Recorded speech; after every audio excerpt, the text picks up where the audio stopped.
야, 다 들이 싫은 이거 수잖아. 수인. 소리. 어디다 다래? Hard Sutra. Indonesian.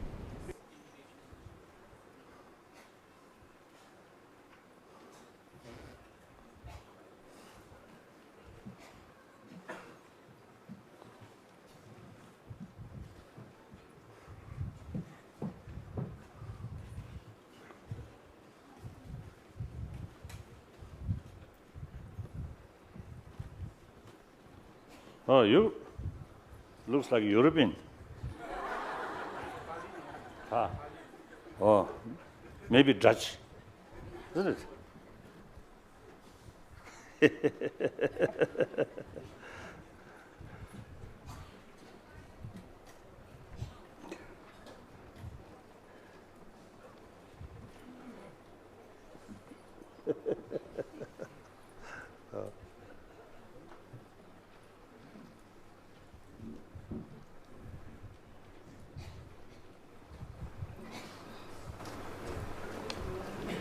Sutra Sari, Arya Bhagawati Sutra Sari, kesempurnaan kebijaksanaan. Sujud kepada para Buddha dan Bodhisattva. Demikianlah yang telah saya dengar pada suatu waktu. Pada waktu itu, yang Buddha sedang berada di Raja Tirta, di puncak bukit Widakutta, bersama dengan serombongan biksu dan Bodhisattva. Saat itu, yang Buddha sedang terselap dalam meditasi ajaran yang disebut kesadaran yang mendalam. Pada saat yang sama, Arya Bodhisattva Mahasattva Avalokiteshvara mengamati secara seksama praktek kesempurnaan kebijaksanaan prasna paramita yang mendalam. Mengamati secara sempurna bahwa panca-kanda, kelima bagian dari diri seseorang, tidak mempunyai sifat keberadaan yang hakiki. Kemudian, melalui pengaruh kekuatan Hyang Buddha, Biksu Buddha Sariputra berpaling dan bertanya kepada Arya Bodhisattva Mahasattva Avalokiteshvara, jika seorang putra atau putri keluarga agung ingin mengikuti praktek prasna paramita yang mendalam, apa yang seharusnya mereka lakukan? Inilah kemudian jawaban yang diberikan oleh Arya Bodhisattva Mahasattva Avalokiteshvara kepada biksu muda Sariputra. Inilah Sariputra, apa yang harus direnungkan oleh seorang putra atau putri keluarga agung jika mereka berkehendak mengikuti praktek prasna paramita yang mendalam. Pertama, lihatlah bahwa pancakanda, kelima bagian dari diri seseorang, tidak mempunyai sifat keberadaan yang hakiki. Wujudmu adalah sunyata, sunyata adalah wujudmu. Sunyata itu tidak lain dari wujudmu, dan wujudmu tidak lain dari sunyata. Demikian pula dengan rasa, kecerdasan, emosi dan kegiatan mental yang lain, dan berbagai kesadaran, semuanya sunya. Dengan demikian dapat dikatakan Sariputra, semua keberadaan itu sunya, tanpa ciri-ciri, tanpa mula, tanpa akhir, tidak pernah bernoda, tidak pernah menjadi bersih, tidak berkurang, tidak bertambah. Dengan demikian dapat dikatakan Sariputra, dalam sunyata tiada wujud, tiada rasa, tiada kecerdasan, tiada emosi dan kegiatan mental yang lain, tiada berbagai kesadaran. Tiada mata, tiada telinga, tiada hidung, tiada lidah, tiada badan, tiada pikir, tiada yang dilihat, tiada yang didengar, tiada yang dibau, tiada yang dirasakan, tiada yang disentuh, dan tiada yang dipikir. Tiada indera penglihatan, tiada kesadaran indera penglihatan, dan semua ini benar seluruhnya, termasuk unsur pikir dan kesadaran unsur pikiran. Tiada kesalah pengertian mengenai duniamu. Tiada berakhirnya kesalah pengertian ini. Dan semua ini benar seluruhnya, termasuk proses penuaanmu dan kematianmu. Juga diberhentikannya proses penuaanmu dan kematianmu. Tiada duka, tiada sebab duka, tiada berakhirnya duka, tiada jalan untuk mengakhiri duka, tiada kebijaksanaan, tiada yang dicapai, dan tiada yang tidak dicapai. Maka Sariputra, karena tiada yang harus dicapai, para bodhisattva dapat melaksanakan praktek prasna paramita dan tinggal terserat dalam prasna paramita ini, sehingga kesadaran mereka bebas dari halangan atau gangguan apapun, dan ini membuat mereka bebas dari segala ketakutan. Dengan mengatasi semua kesalahpengertian yang ada, mereka mencapai tingkat akhir bebas dari duka, nirwana. Semua Buddha masa lampau, sekarang, dan masa yang akan datang juga mengikuti dan mengandalkan prasna paramita ini, sehingga mereka dihantarkan menuju pencerahan sempurna, mencapai tingkat yang tak terbandingkan, pencerahan agung yang lengkap dan sempurna. Maka begitulah kata-kata suci dari prasna paramita, kata-kata suci dari pengetahuan yang agung, kata-kata suci yang tiada taranya, kata-kata suci yang tak terbandingkan, kata-kata suci yang secara tuntas mengakhiri semua duka, kata-kata suci yang harus dimengerti sebagai kebenaran sejati yang tidak mungkin palsu, kata-kata suci prasna paramita yang ditutupkan untukmu. Tayata gate gate para gate para samgate bodhi swaha. Thank you.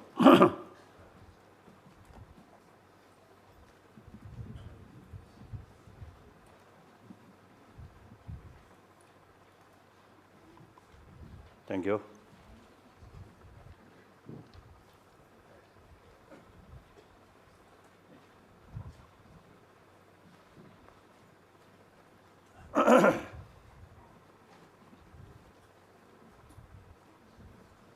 Oh.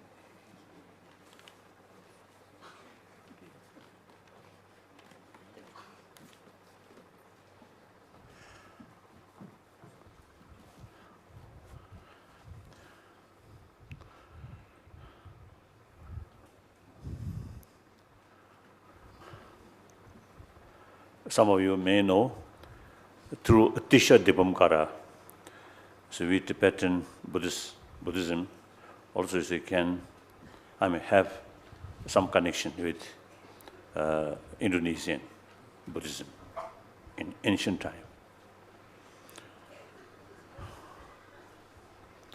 Tisha Dipamkara, before he came to Tibet, he spent some time in Indonesia and received general teaching, and particularly the Bodhichitta teaching from Lama Selimba.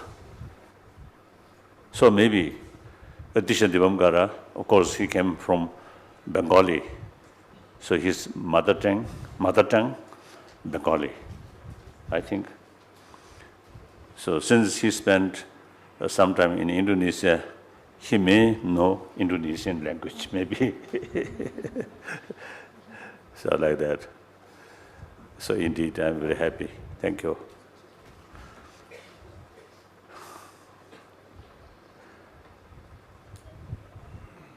Now, today, about Tantrayana.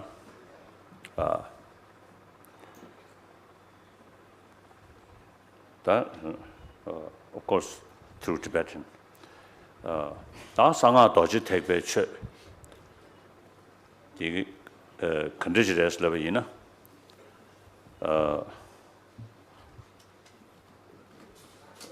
sanga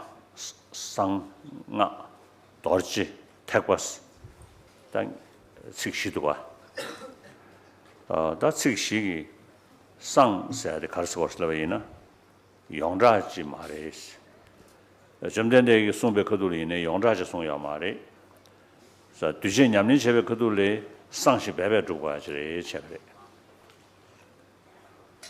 배나 당신 냠지 로지 And the practitioners also didn't do the practice rather publicly. And then with regard to, even within the Sutrayana, the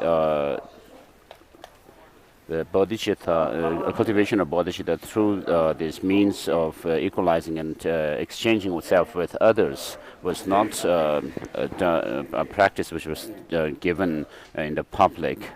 But even that was said to have been practiced very secretly. And so therefore Tantra is something which has to be practiced in secret by beings who were highly developed in their spiritual attainments. And then mantra, because of that, it is the Tantric teaching is called secret, and mantra means protecting the mind. Man refers to the mind, and tra has the connotation of saving, protecting. And so what Tantrayana protects one from is that of the ordinary perception and ordinary conception of oneself. And therefore, of course, we have certain practices of Tantra where you can recite mantras and so forth, but the main disciple or the follower of Tantra is what they do is they visualize themselves as a deity. And therefore, within that perspective, within that vision of a deity, they don't they do away with the apprehension of themselves as being some ordinary person, and therefore it's called mantra. And then Vajra here refers to visualizing oneself as a deity. And within this, even while you visualize yourself as a deity, it doesn't happen while you still hold on to this ordinary body and mind that you have now. So what it means is Vajra here refers to having meditated on the emptiness first, and from within that meditation on emptiness, then you transform into a deity. And the main specific disciples, as they're called, the receptive disciples, the main ones should have realized emptiness, have the penetrative vision or insight into emptiness, and then from within that meditation on emptiness, while your mind is fully absorbed in emptiness, then all the ordinary appearances also disappear, and that mind itself, absorbed in emptiness, in your imagination, from that state of meditation on emptiness, then you arise or you transform yourself into a deity. And therefore the deity becomes the basis for the realization of emptiness as well.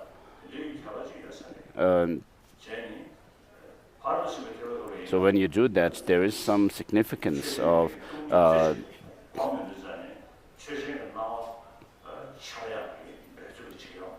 so in Tantra, when you meditate, in the Sutrayana, of course, when you meditate on emptiness, you are not emphasizing on or making effort to see the object onto which you establish emptiness. But because the mind becomes very familiar with the emptiness,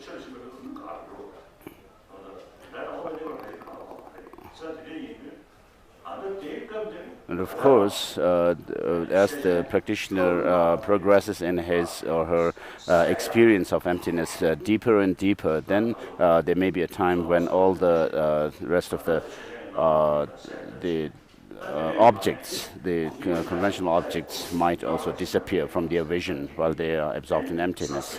But here in Tantra, you right from the beginning, then you you do realize emptiness, and within that perspective, you also imagine or visualize a deity, yourself as a deity, and therefore, this within one instance of consciousness, you have both the profound vision of emptiness and the vast vision of the deity.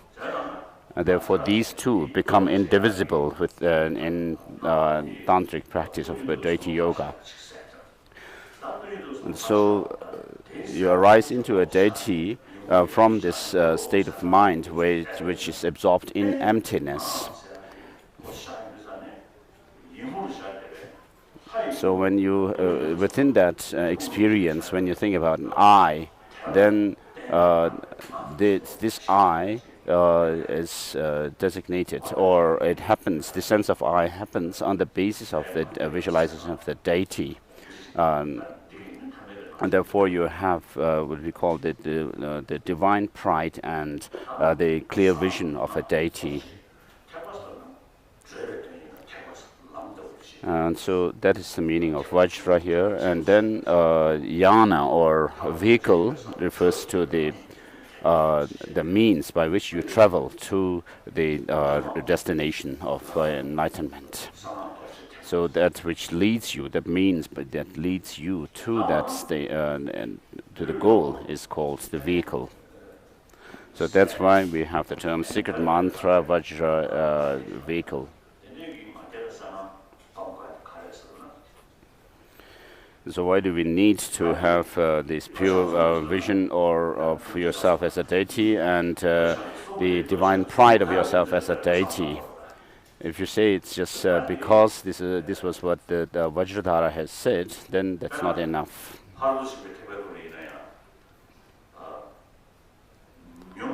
So for example, even in the case of the perfection vehicle, the Sutrayana, this body and the aggregates, the psychophysical aggregates that we have, which were results of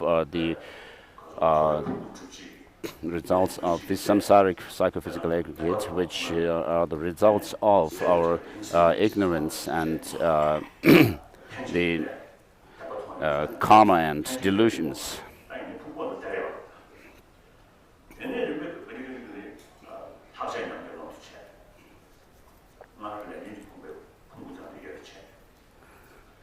So within this body, when someone practices the path, they can reach the arhatship. Even after reaching arhatship, they could still have this body, the 5 psychophysical aggregates, which are the results of those of destructive emotions and karma. But after death, what remains? If you was to say that only the mind remains after, even after death for an arahat,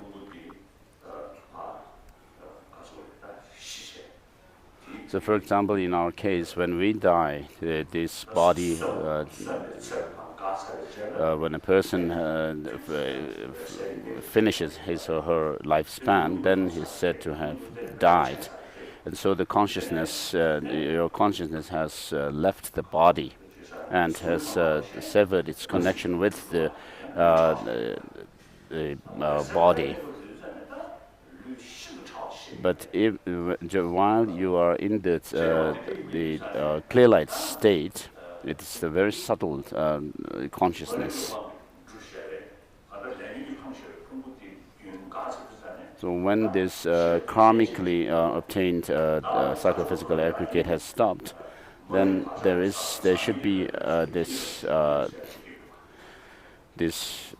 clear light consciousness. still left. And therefore, in the case of the arhats, even after their death, there is something called the mental body. So when arhats die, they still remain in that mental body.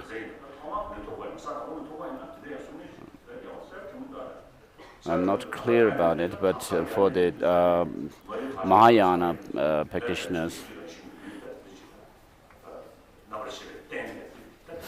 when the bodhisattvas reach the pure grounds, then it is said that they do attain certain body, which is called, which is the result of uncontaminated karmas.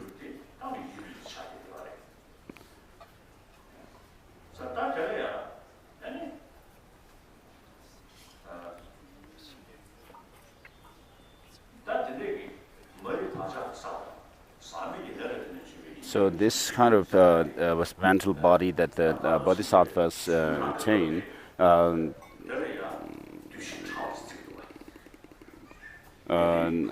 is said to have been attained through what are known as the ground of the imprint of ignorance and uncontaminated karma. And this is, of course, sometimes referred to also as one of the 4 maras.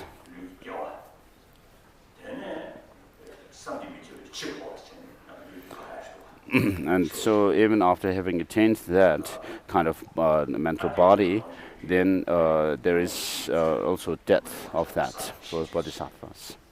So Maripakshaksa, or the ground of the imprint of ignorance, is that of the cognitive obscuration. So this body that is attained through such cognitive obscuration is something that we have to also abandon. So does this kind of body, the mental body, serve as a substantial cause for the form body of a Buddha? It's very difficult to say so.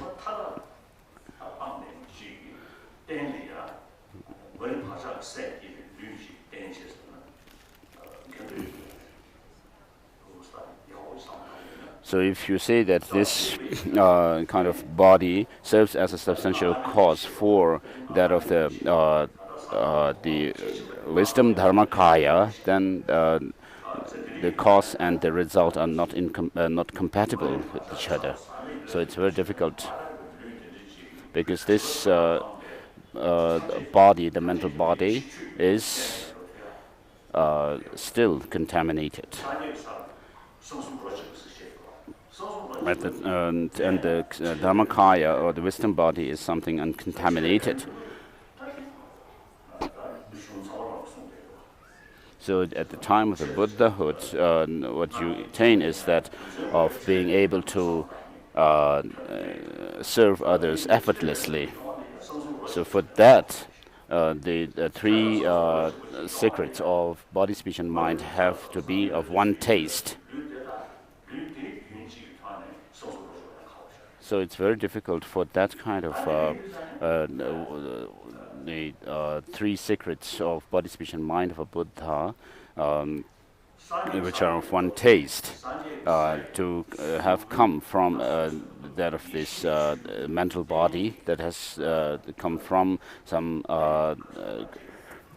the imprint of the ignorance.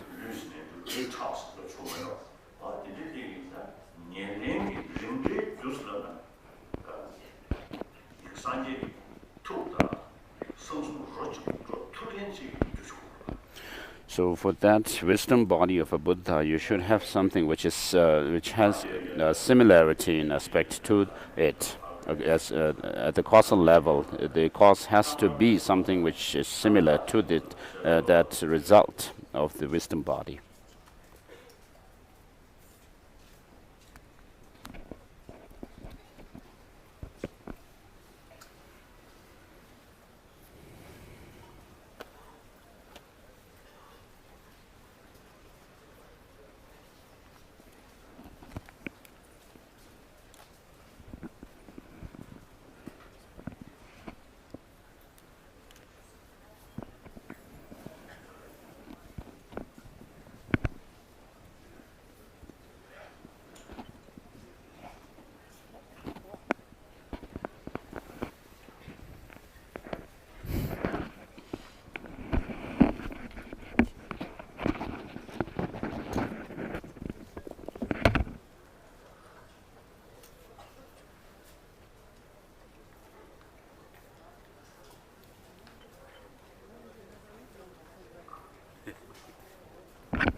So, according to the highest yoga tantra text, there's a unique explanation of how to attain such a subtle body is attained. So if you can think along that line, it makes real sense. So if you, with regard to that, you can understand it from Nagarjuna's 5 stages, and then there was Judu, and then Nagabodhi's Leta Namje.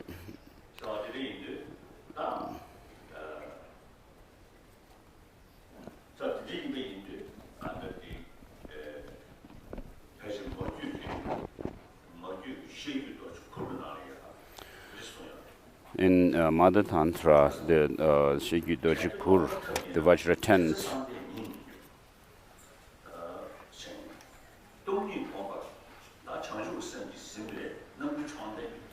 without meditation on emptiness, which is complemented also by Bodhichitta, as I explained yesterday.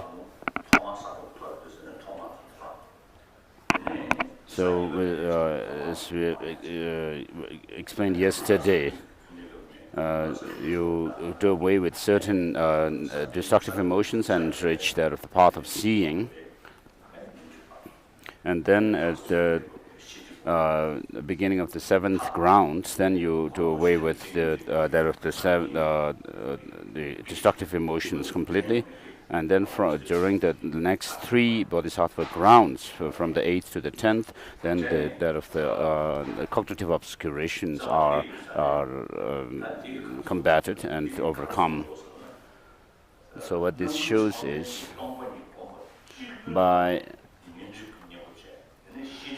only through a meditation or cultivation of this emptiness with the complete aspect, and supreme aspect, you can overcome this cognitive obscuration.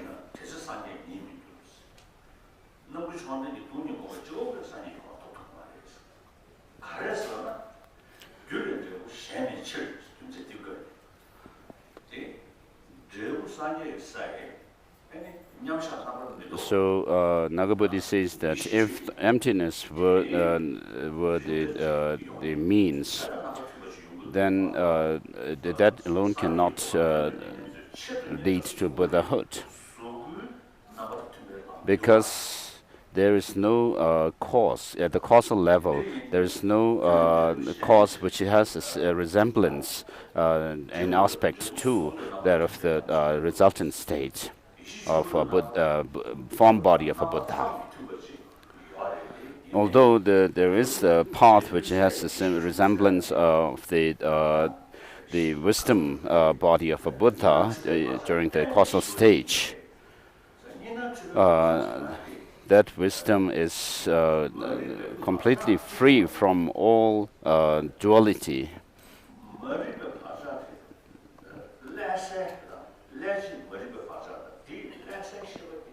So therefore, the ignorance and the mind which is affected by this ignorance are rather gross forms of consciousness.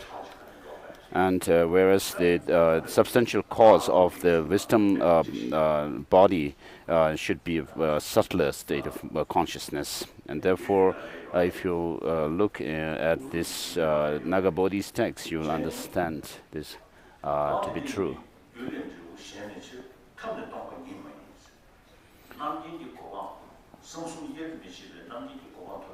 Because the cause is not different from the result, so Nagabodhi is saying that it's not enough to have the path that is taught in the Sutrayana with regard to the meditation on emptiness, which is called the Namgun Chokden Dongpanyi, the fully supremely aspected emptiness, which is taught in Sutrayana, is not enough for the Dharmakaya.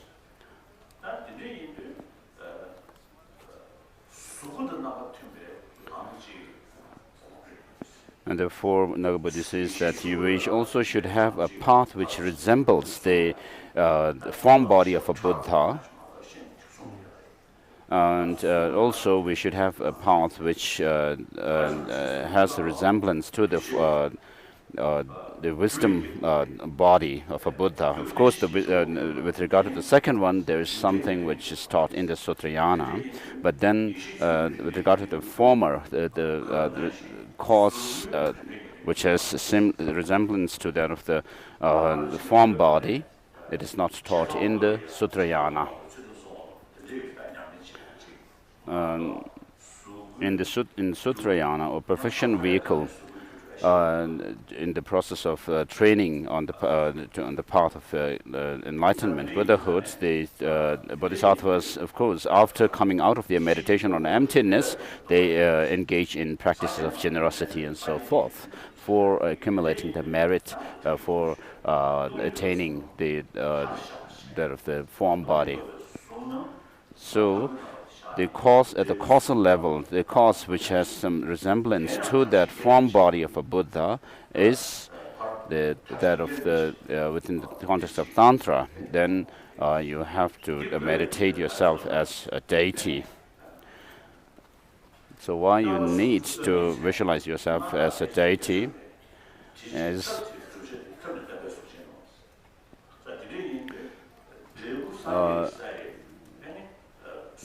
the form body at the resultant stage of a Buddhahood, which has the attributes of these 32 major and 80 minor marks. To attain such a body, you should have at the causal level a substantial cause, which leads to that, which has a similar aspect to that result.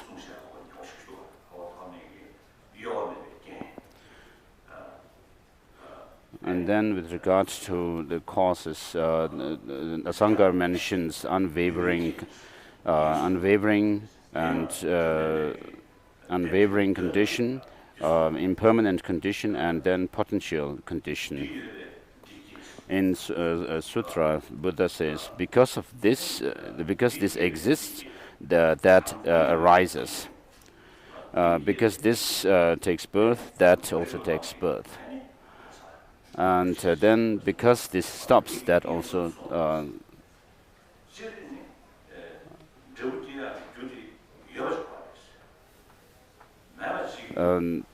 therefore, these also are taught in the Sutra, the three conditions. So whatever is produced must come from causes. They cannot arise causelessly. And therefore, there must be a cause which gives rise to it. And because this takes birth, that takes birth, shows that it's not only enough to have a cause,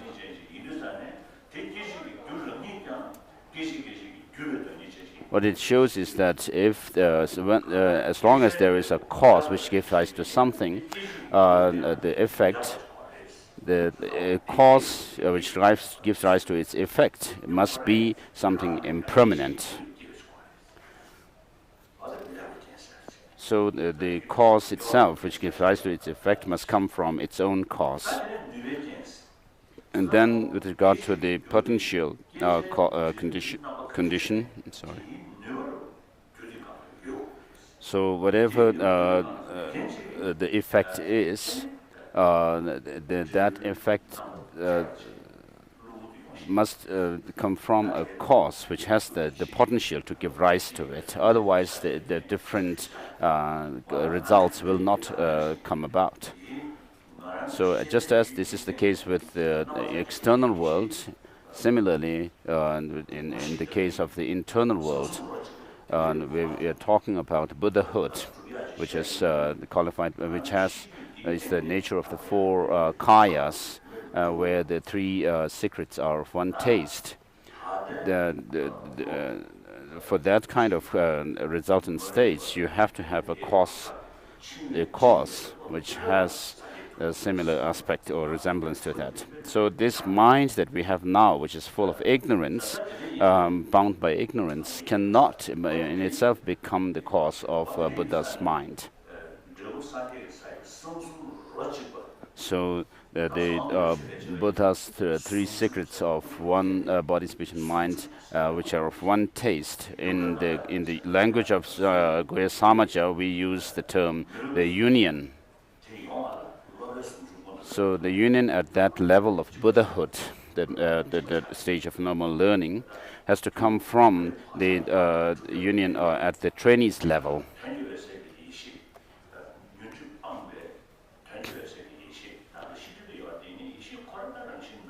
So it has to come from wisdom, exalted wisdom, which is free from the destructive emotions, the afflictive thoughts and emotions.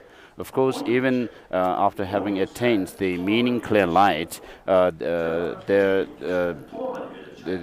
Bodhisattva still has the obscuring cognitive obscuration, but the mind of this meaning clear light in itself is not tainted in its intrinsic nature, not tainted by any defilements.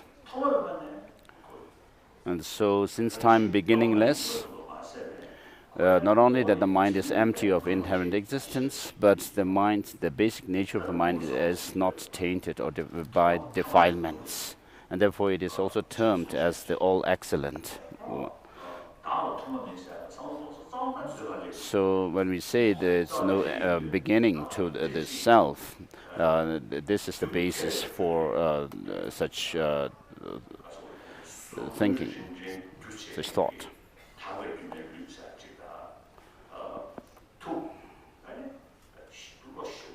And so according to Tantra, you have the illusory body, the pure illusory body, as the substantial cause for form body of a Buddha.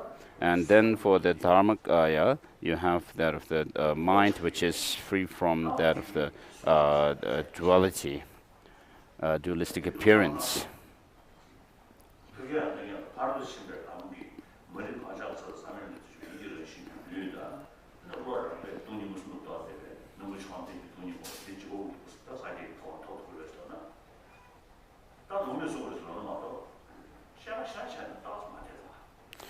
So what is said in the Sutrayana is, of course, with regard to the bodhisattvas attaining the mental body, and then having the mind, which is meditating on emptiness with all aspects, based on the very gross state of mind. Of course, there are said to be causes for the Buddha's bodies, but then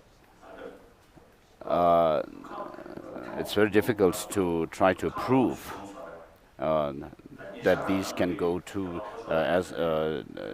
serve as the substantial causes for the form body and the wisdom body of the Buddha. Of course, even as we die, we have we go through the process of dying, and then there is the clear light state of mind in which we state. Recently, when I was in Sera Monastery, I heard about a geshe who has died, and it had been several days since his death when I got there, but I didn't have the time to visit him. But his body was, I was told that his body was still very fresh. And then also in Gyume, one monk died, and his body remained very fresh for several days.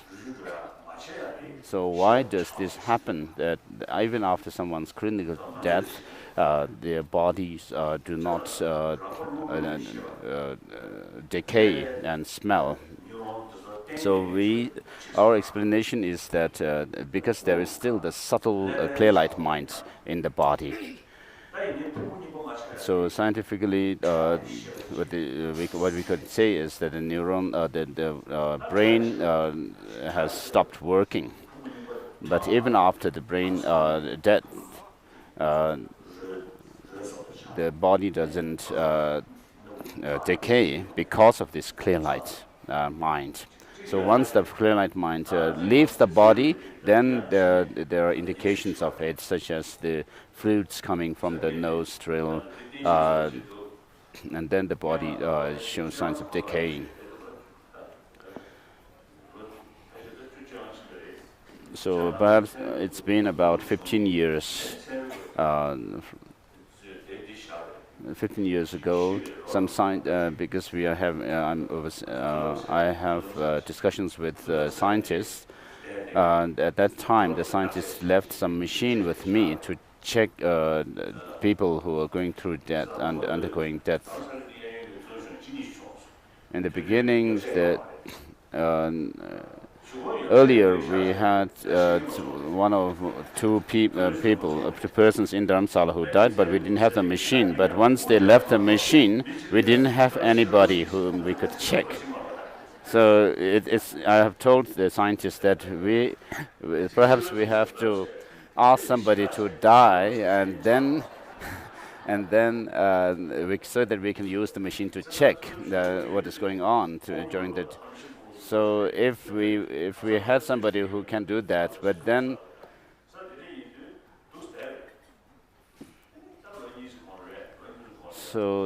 about 2 years ago, when the former Gaden Tripa died, after he had died, I got a message about his death, and then I sent some people immediately down to South India from Delhi hospital, because they had the machines with them. So after maybe 3 or 4 days after the former Tirumbuch's death, the people from Delhi hospital reached there, and then they put on all these gadgets on his body, on his head, and then the report was given to the scientists in America. And the scientists told me that it is something very unexplainable.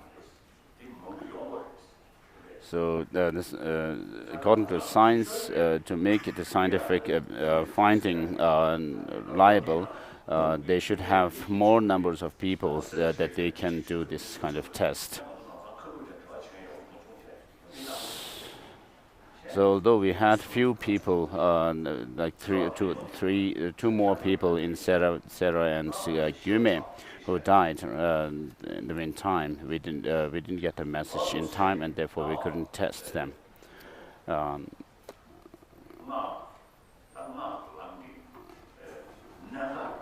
So the essence of Tantra is that it teaches the 4 Buddha bodies. The 4 Buddha bodies of Svabhavakaya, Dharmakaya, Sambhogakaya, Nirmanakaya. In the Pali tradition, they don't talk about these 4 bodies of a Buddha. Of course, they do talk about the Buddha, and they do talk about the Bodhisattvas, but the Bodhisattva perhaps is referred to as the Buddha during his while he was training on the path to become a Buddha, and perhaps not other than that. They don't count any Bodhisattvas. Perhaps they may have some accounts, but I'm not sure.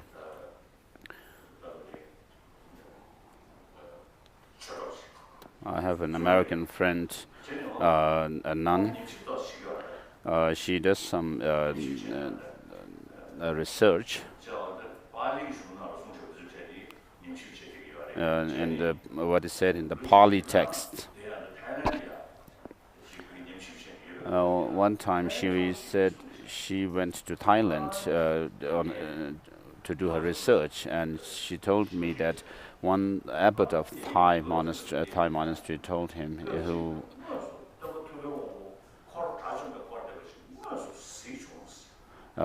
so this abbot of Thai abbot told her that he actually saw the Buddha himself.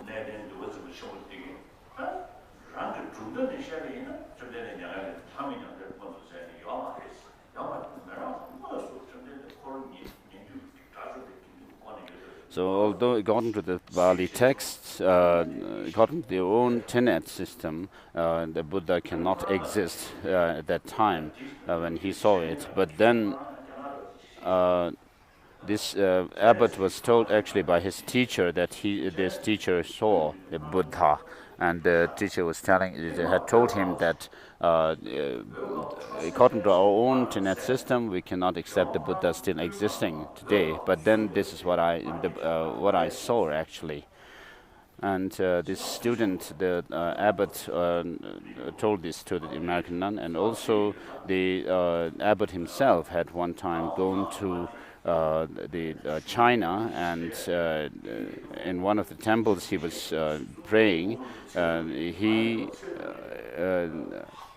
He saw some light coming from the shrine on his head, and it was a picture of that was taken by somebody else, and I saw this picture. And then Master Atisha, of course, they came to Tibet and wrote the path to the lamp on the path to enlightenment. And in there is mention of Tantra. And perhaps Chandrakshita also had written some tantric texts. So Adisha himself wrote this text, and sometimes when we find tantric texts, Buddhist tantric texts, people tend to say that this may have been written by a person similar with a similar name, Atisha, but not the Atisha who visited Tibet. But this is not the case with Atisha. I had a friend, an Indian Sanskrit scholar. He did some research on the stainless light commentary on Kalachakra Tantra. So during his research, he went to Nepal, and one time when he was in Nepal, he was researching on the Sanskrit texts, manuscripts, and then at that time he found a tantric text written on palm tree, palm leaf, just a single folio. When he found it, he just read it, and then it has the content of that folio is about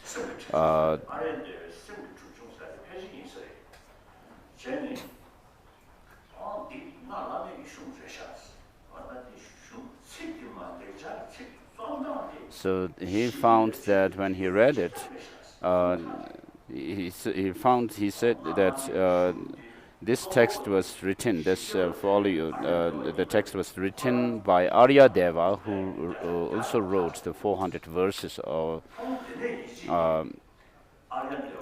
So from that time, he was convinced that Aryadeva, who was a great Madhyamaka master, had practiced the Tantra as well.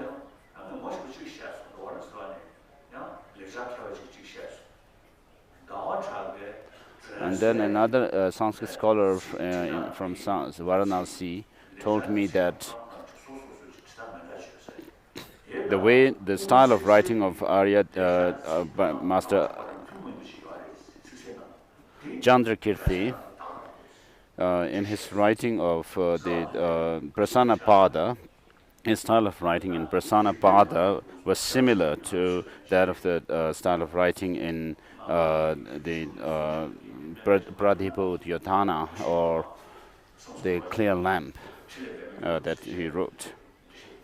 So he also said that these two texts were written by the same person, Chandrakirti.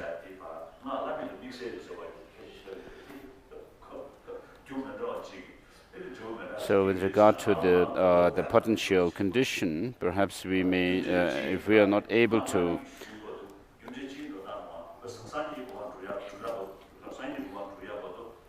if we cannot explain this in general, from the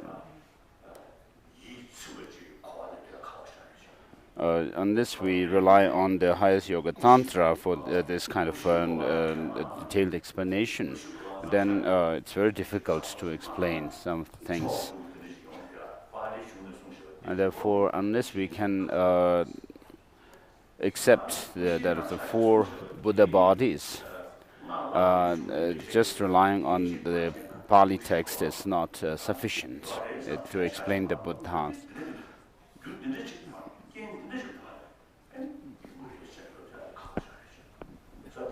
So it's very difficult unless we can explain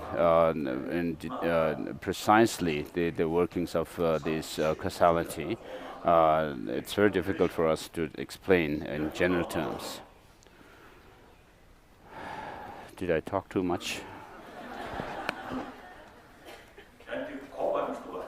So of course we need to understand these things.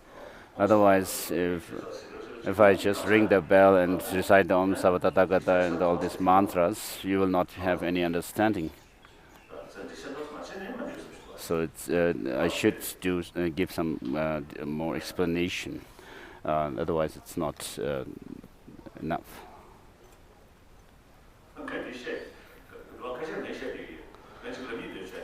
I also wish to say this, which I also tell others. In Slovakia, last year or so I was there.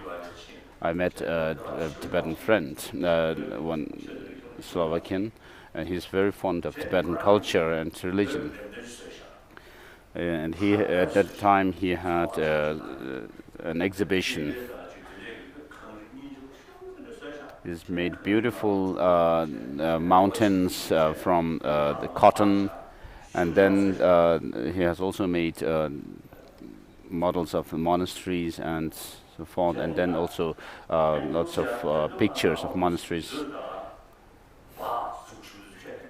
It's beautiful. So as I entered the exhibition, what was their first thing that was there was a very frightening kind of mask. And then he had taken pictures in Nepal. There was a sadhu who was meditating, who smeared the ash on his forehead. And next to it was a buffalo being slaughtered for sacrifice. So he was introducing Tibetan Buddhism, actually. So there was a sadhu, and then a buffalo being slaughtered, and of course, and then with all these masks and so forth, to have the buffalo, the sacrifice of buffalo picture, it's really relevant, perhaps. So of course, we cannot make judgments on anybody else. Perhaps there could be really highly realized persons. And then, but in the exhibition there was a picture of a lama who was holding a huge, mala in his hand. And then the devotees who were coming by to see him were touched by the Lama on their heads with this huge mala in his hands. So he had really worked hard to make that exhibition, but then after seeing that exhibition, I had the impression that what the Westerners call Tibetan Buddhism, Lamaism, perhaps this is true. If this is what he has to display about Tibetan Buddhism. So do you see some difference between how Tibetan Buddhism is described as Lamaism in the text and what I explained now? So the authentic Tibetan Buddhism comes from the Nalanda tradition. So we have to rely on the teachings of these great masters who have written those the great texts on Buddhist philosophy and practice. And so we have to be really careful if you dilute it. Otherwise, you may not be able to point to the real Tibetan Buddhism as it gets more and more diluted by people who do not really understand the teachings. So what I wish to say is, on the basis of the highest Yoga Tantra, there is a possibility for attaining the three bodies of the Buddha, which are of one taste. But then in the three lower tantras, this is not taught explicitly. But because there is such a result that we can attain from this stage onward, we have the practices of deity yoga practices, where we visualize as a deity within the meditation on emptiness. And therefore, in order to create the causes within ourselves for that kind of result and stage of Buddhahood, we have to do the practices. So although it doesn't happen right away at this stage for us, but then as we train ourselves, what happens is this, the innate clear light consciousness can serve as the cause for our the Buddha's bodies.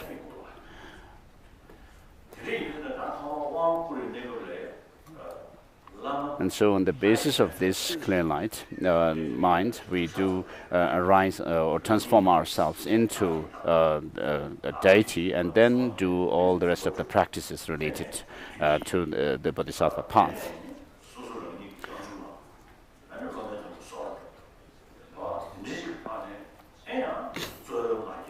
So in order to give the initiation, the master has to do certain preliminary practices, such as transforming himself into, or visualizing himself as a deity, and then making the request to the deity in the mandala to permit him to give the initiation. And then after doing all these things, giving the initiation. So by giving initiation, what is being done is you are authorized to do the tantric deity yoga practices. And so you are empowered to, or authorized to do all the deity yoga practices. Therefore, it's called empowerment or initiation. So this initiation is called the maturing initiation. And then there's initiation or empowerment, which is at the path stage, the stage of path. So which is the means by which you are led to that of the highest the Buddha's Dharmakaya and the Rupakaya, and therefore you have also the resultant initiation or empowerment. So you have these three. So in order to actualize the path initiation and the resultant initiation, you have to be received this maturing initiation.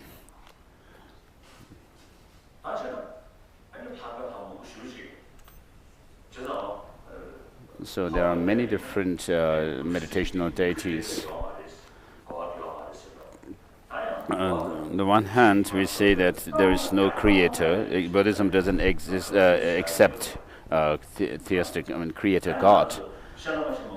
But then if you don't understand correctly, it might seem that during deity yoga practice, you might get the impression that Buddhism actually accepts creator. So that some people don't understand Buddhism well, and then have the impression that there is some kind of a creator God in Buddhism because of all these different deities. So in Tantra, we have that of Arya Avalokiteshvara, who is the embodiment of compassion. So within this practice, Arya Avalokiteshvara, there is this lineage or tradition of the practice on Avalokiteshvara that has come down from the nun Lakshmi Para. Perhaps she was also a sister of Nagabodhi or somebody. And so this initiation that we have came to Tibet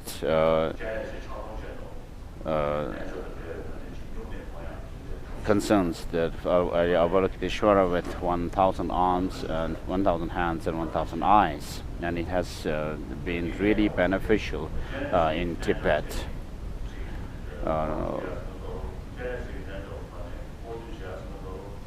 So it's very good that we have a practice of based on Avalokiteshvara, because we don't have to think about overcoming our enemies or evil beings and so forth.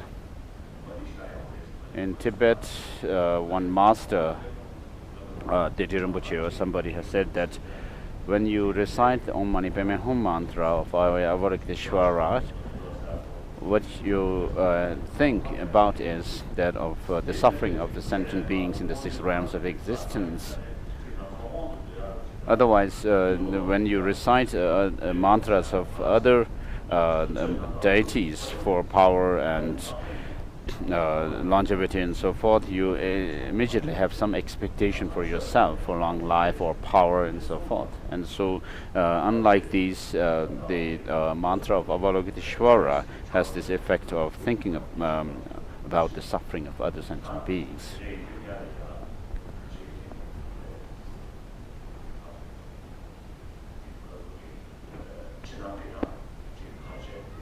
So in order to do this initiation, we have the tradition of the practice of doing this gektor,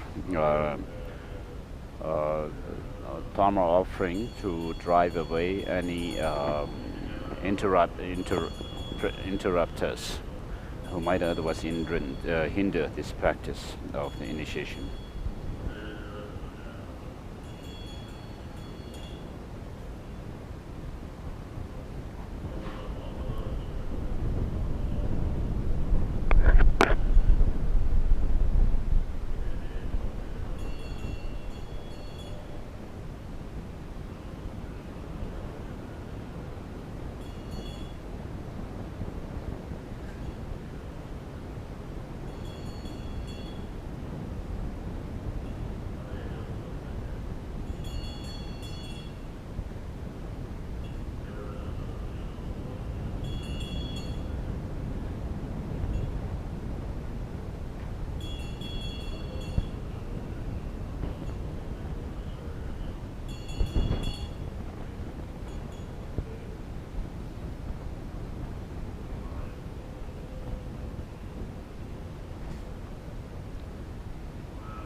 So, having given the driven away the evil forces, next the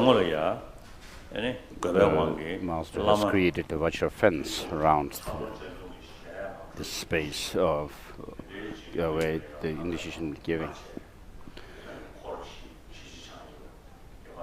So, in this for this initiation, the mandala within the mandala there are 5 deities. In the center is that of Avalokiteshvara, belongs to Amitabha, the lineage, and then around him there are 4 Dhyani Buddhas. But there's now, in order to request for this initiation, you make the mandala offering. Yabarashu itam guru ranam mandala kamniyadayami.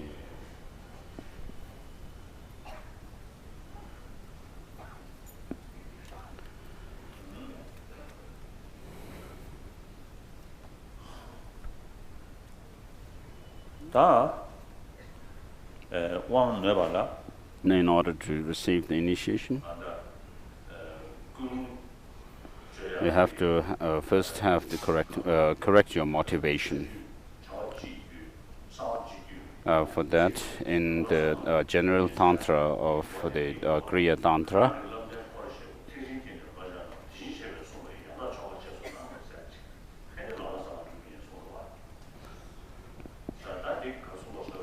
so there is this quotation, the verse which Alvin just recited.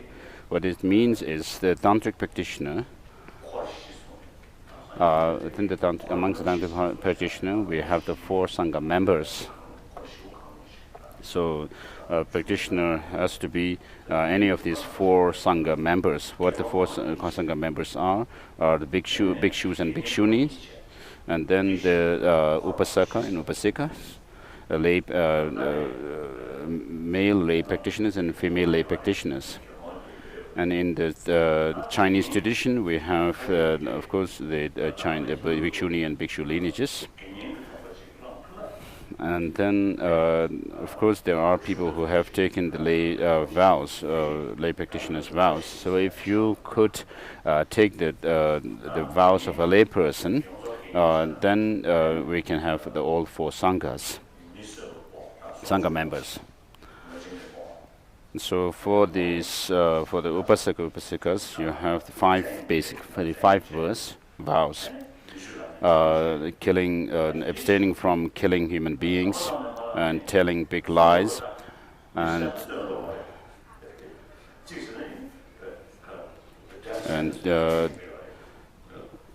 stealing,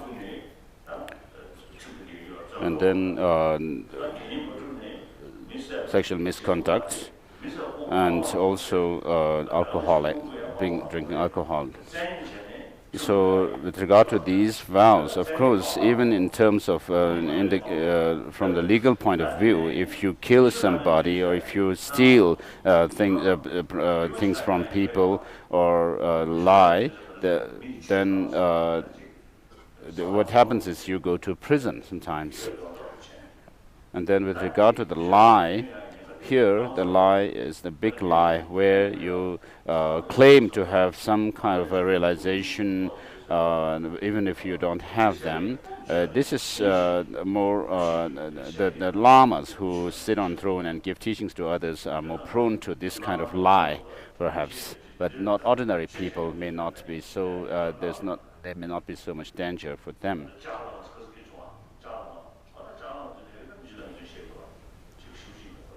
So as I mentioned the other day about the Dharma kings, people who are claiming to be Dharma kings in mainland China, the Tibetans, I mean, they are actually committing this kind of lie. And then and also if you commit raping others, of course you go to prison. And then the fifth vow is that of drinking alcohol.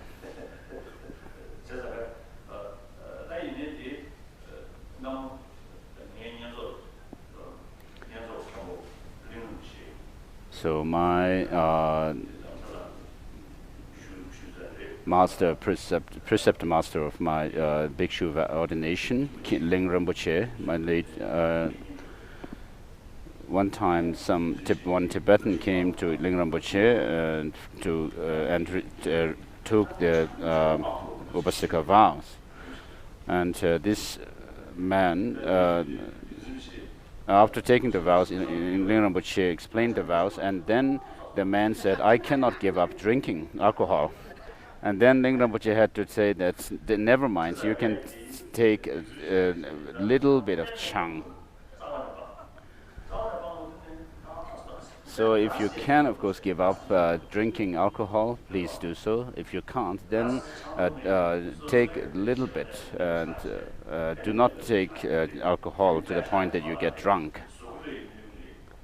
Because if you take too much alcohol, then it harms your health, and you also lose money. So just have a taste of chang.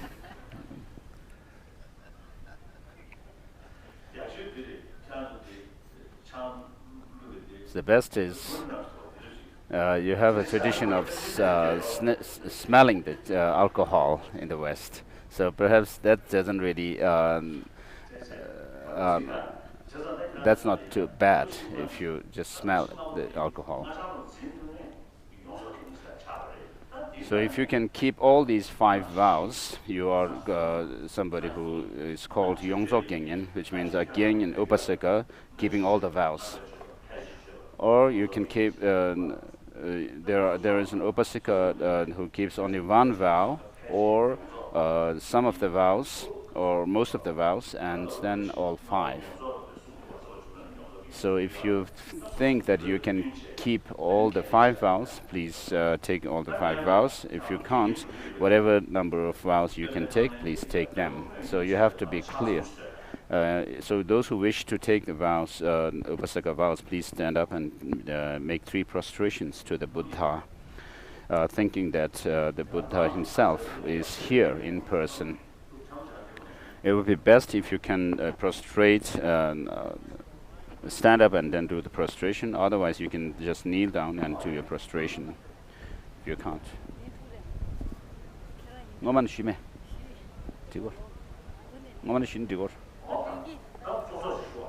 And now please kneel on your right knee.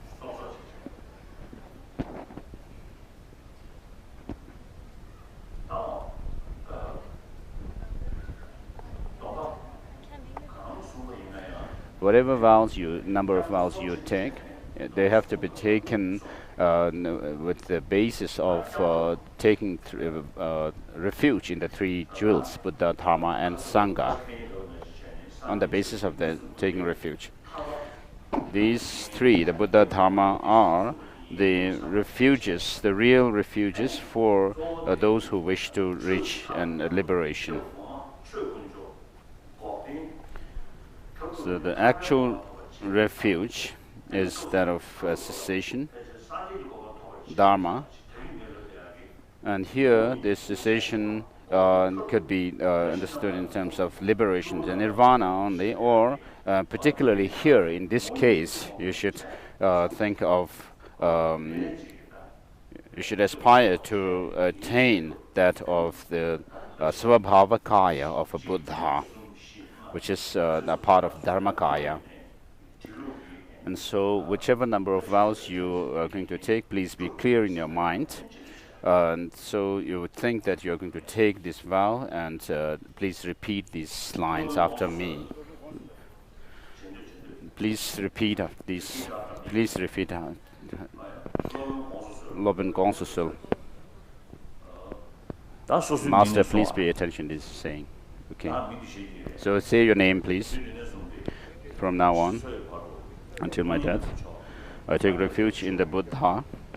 I take refuge in the Dharma. I take refuge in the Sangha. Until my death, please take me as a Upasika. You're repeating the same lines. I take refuge in the Buddha, Dharma, and Sangha. Until my death, please take me as a Upasika. So at the end of this third repetition, when you hear Genyen Tu, which means please take me as Upasika, His Holiness will snap his fingers. At that time, you have to feel convinced that you, whatever number of vows you have decided to take, 1, 2, 3, or 4, or 5, all 5, feel that you have received all these vows within yourself. Open. Master, please pay attention. I, this with this name, I take refuge until my death to the Buddha, the Dharma, and the Sangha. Sorry. Please feel convinced if they receive the vows. Say Lexo. So you may not need to repeat these the precepts that you are going to keep. So whatever number of vows you have taken, the lines that I'm going to recite mean is that just as the past arahats have taken the vows and kept them and reached, likewise I will keep these vows that I've taken today. So think that. Please sit down.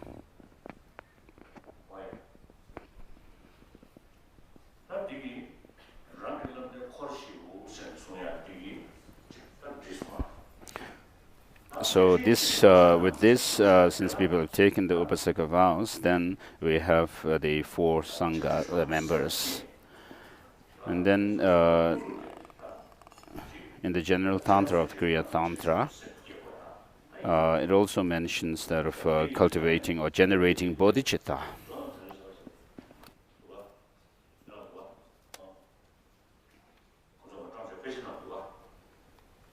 You have this text with the wish to liberate all sentient beings. This verse that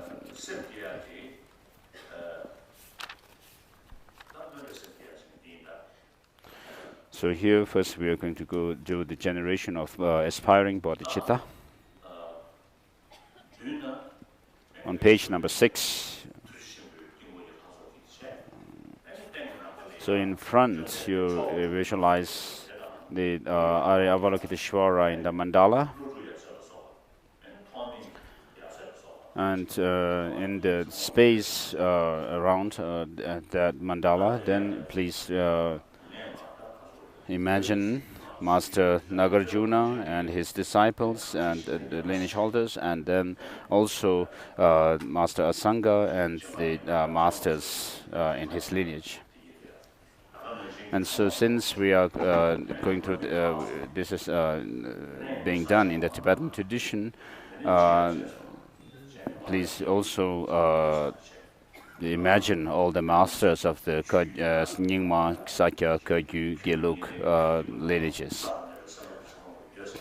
And also the great masters of bodhisattvas who are on the bodhisattva grounds and so forth. And also the Chinese masters who have done great service to the Dharma and sentient beings. And similarly, Indonesians or Vietnamese or Koreans, Japanese. So imagine the masters of your own traditions who have served the Dharma and the sentient beings greatly. So without going through the prayer, please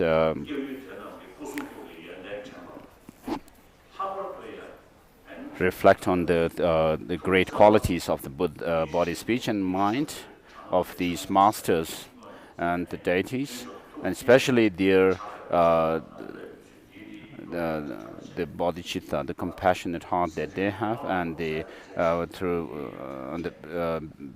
through which they have served. They serve the sentient beings and the Dharma.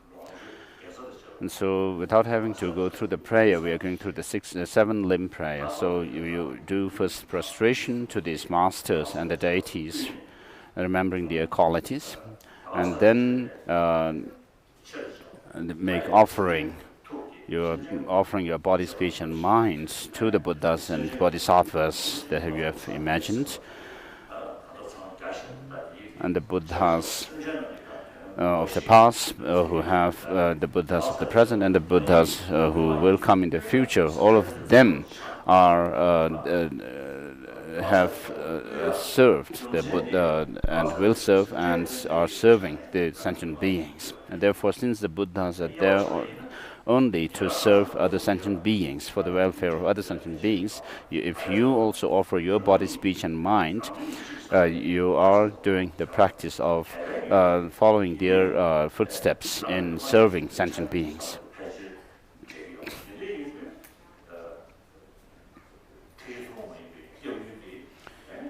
So, in the general practice of taking refuge, according to the Hinayana tradition, you are not actually giving your body, speech, and mind to the Buddhas in the service of sentient beings. But in the context of Mahayana practice of taking refuge, you are offering your body, speech, and mind in the service of, so that they are used in the service of the well-being of sentient beings. And also you think of training yourself in the footsteps of the Buddhas. And this is the best kind of offering that you can make. And then whatever wrongdoings you have engaged yourselves in terms of harming others with your body, speech, and mind, you recall them and feel regret about them, and then confess.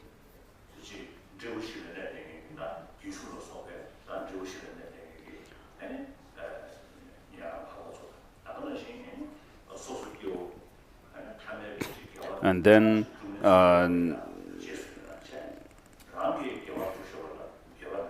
rejoice in the good things that you have done, that they are the practitioners of the arhats of the Shravakas and Pratyeka Buddhayanas, and also the sentient beings who are ordinary sentient beings, as well as the Buddhas. So rejoice in the good deeds of all these 5 types of beings. And then request the Buddhas not to pass away, but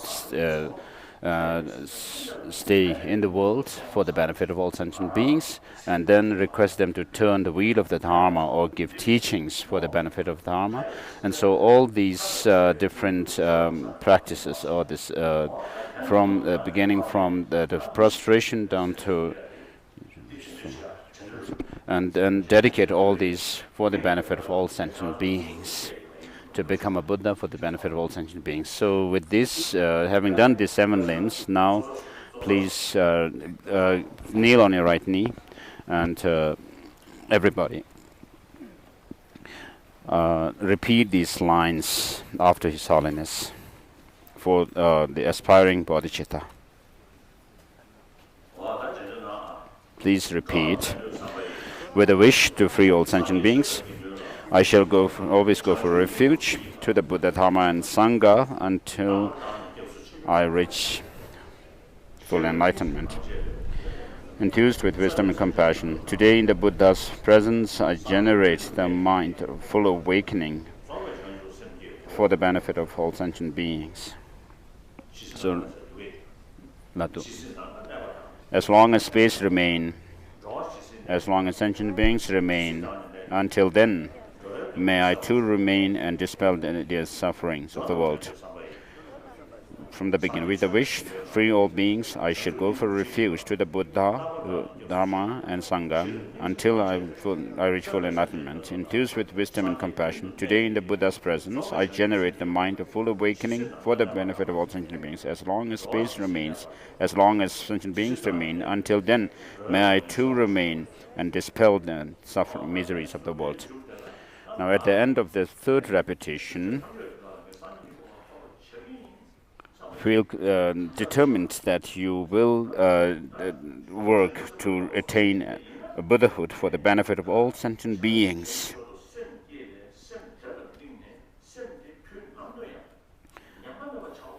So focus on this mind that you have generated, the full awakening mind, or Bodhichitta that you have regenerated now.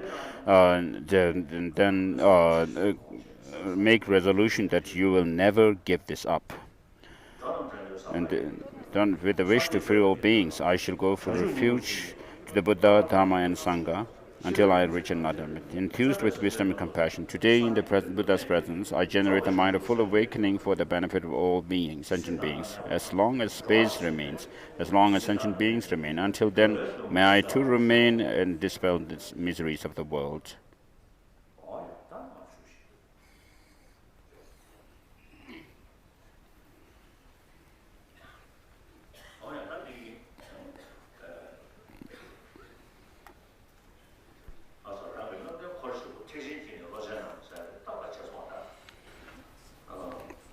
So with this, we have fulfilled the first two lines of this the quotation from Tantra, which mentions the four Sangha members and then the intelligence of ones of the Mahayana.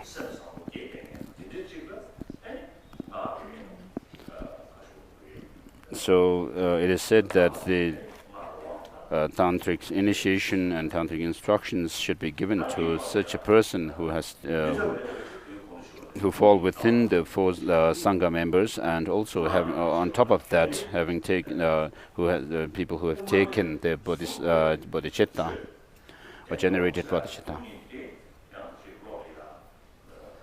So on top of that, it's important if you feel rather uncomfortable with the Madhyamaka understanding of emptiness, for the time being, you can also think about emptiness that is taught according to the Chitta Matra or the mind-only school. Even in India, there were masters who were first holding the Chitta Matra view. When they reached the completion stage,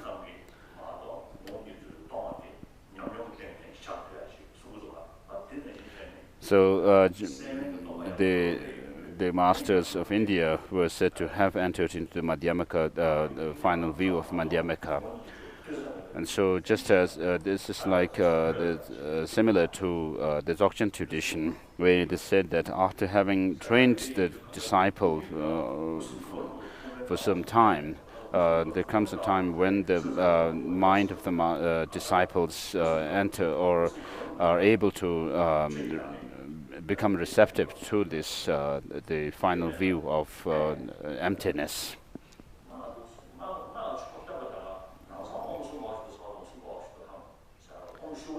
So unless you have some understanding of idea of emptiness, in any kind of tantric practice, you start with a meditation on emptiness with mantras such as Om Swabhava Shuddha Sarvadhamma Swabhava Shuddha Hang and so forth. Or so without emptiness, understanding or idea of emptiness, it's not possible to do tantric practice. So you should not just remain as you are now. Like if you don't have understanding of emptiness, you should train your mind in the understanding of emptiness, and then develop the insight into it gradually.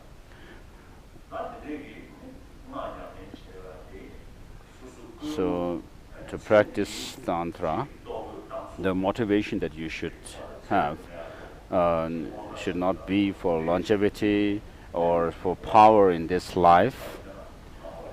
So this is a wrong motivation to take initiation,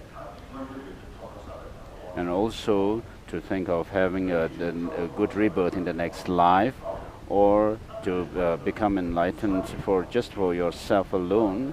These are also wrong motivations to receive this initiation. Now, what kind of motivation you should have is that of becoming a Buddha, so that you have all the resources to serve other sentient beings inexhaustibly. So with this in mind, please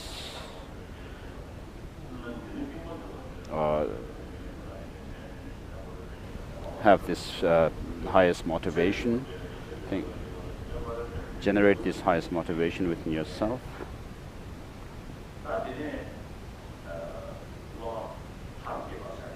Next is the disciples rising into the deity.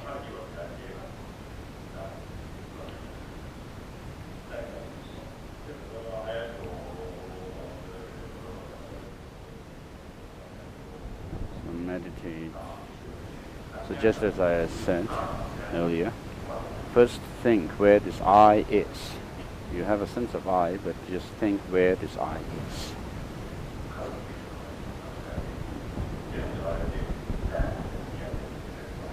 Of course, the I, you exist, but then if you try to find where it is within the psychophysical aggregates, you will not find it.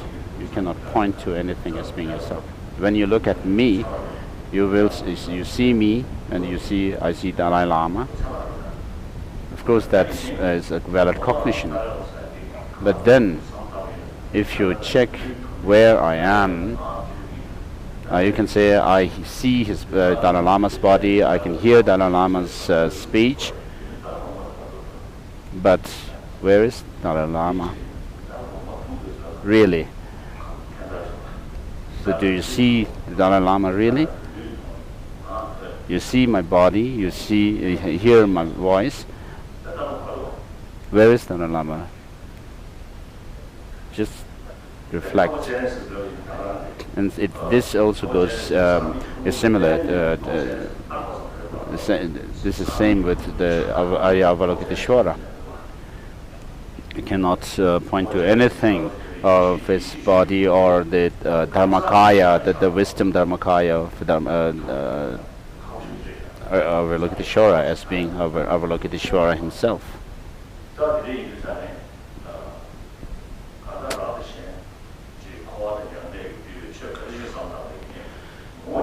So whether you think of yourself or others or samsara or nirvana, you cannot point to anything as being this and that. You cannot find. What that shows is that things do not, it doesn't mean that things do not exist, but that things do not have some kind of essential existence from themselves. So how things exist is in dependence on other factors, and therefore there's no independent existence. So when you analyze within yourself, you don't find yourself, and that's unfindability of yourself is finding that of the emptiness of yourself, and now dissolve into emptiness, and from within that you arise into Avalokiteshvara. Please repeat this.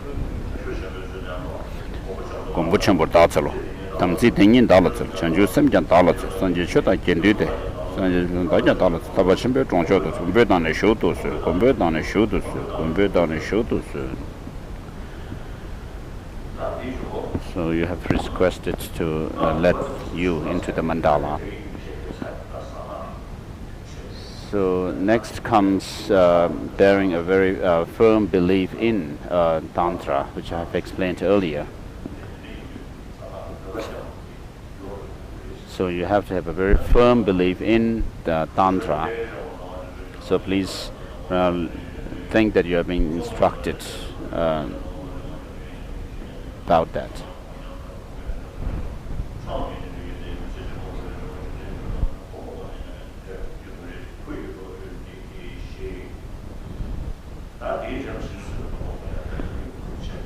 Next is Bodhisattva vows, but we'll not do it here, but do it during the actual initiation. Next comes that blessing the body, speech and mind of the disciples. So imagine Om on your crown or forehead, and A at your throat, and Hum at your heart. These 3 syllables. And when I do the gesture of touching these 3 places, think that you are being blessed. So the Tibetan word for blessing here is basically chin lup. Chin means something splendid or splendor, and lup means changing. So you are being changed into magnificence. So the impure body, speech and mind that we have now are being blessed to transform into the body, speech and mind of a Buddha. So that is the meaning of blessing or Chinlap.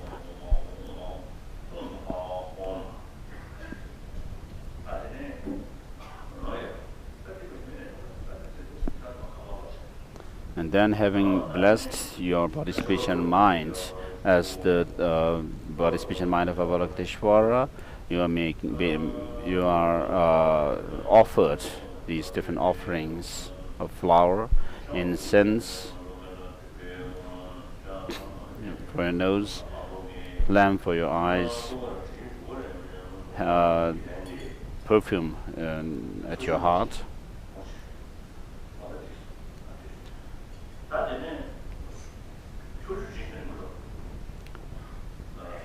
Next is taking the scoop of a handful of water.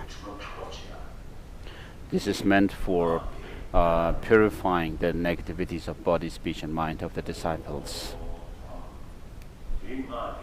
So the mantra here is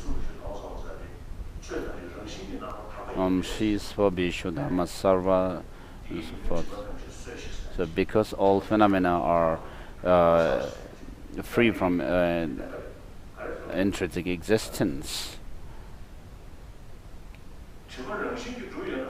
therefore your negativities can be purified. If the negativities, if the defilements were to exist independently without depending on causes and conditions, you cannot change, because they have come through causes and conditions. Then there is possibility to transform or purify them.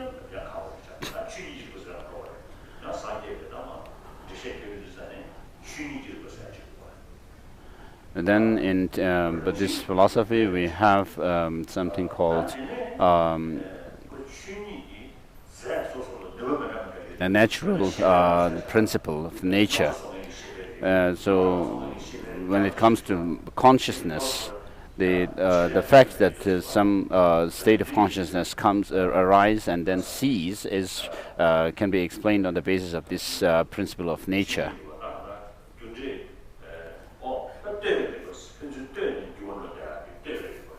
And then there is the principle of relativity, relation, and then the principle of function of things. So the things outside have their own different functions.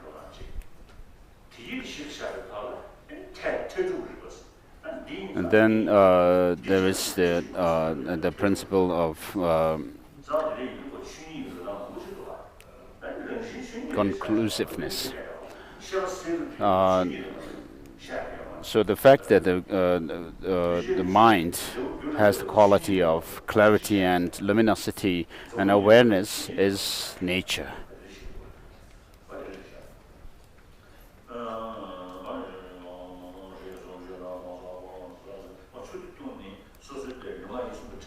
So by taking this water, please imagine that all the your body, speech, and mind, the negativities of body, speech, and mind are all cleansed. And then next is the distribution of the blessed string, and also the kusha grass, which is not necessary, but perhaps you may use this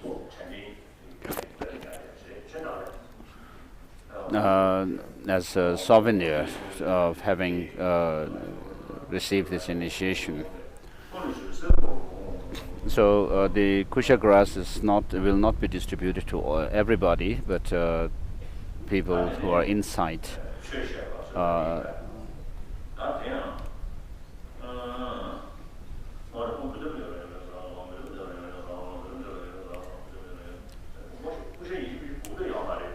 So it's not necessary to have the kusha grass, but just for your souvenir, you can take it. Don't think that after receiving the initiation, don't think that you are done with the initiation, therefore you can throw it away. So just take it and put it in your house.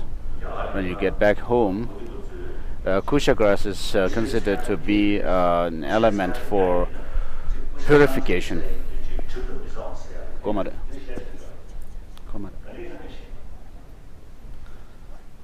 So it is believed in India that if you put kusha grass in your home, it helps to not be affected by negative influences.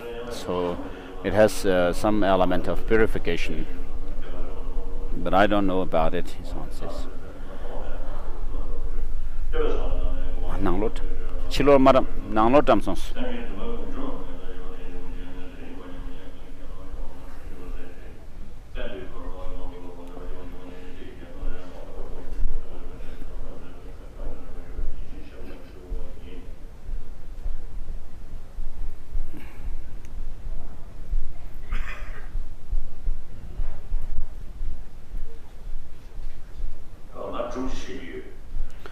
I have a story to tell.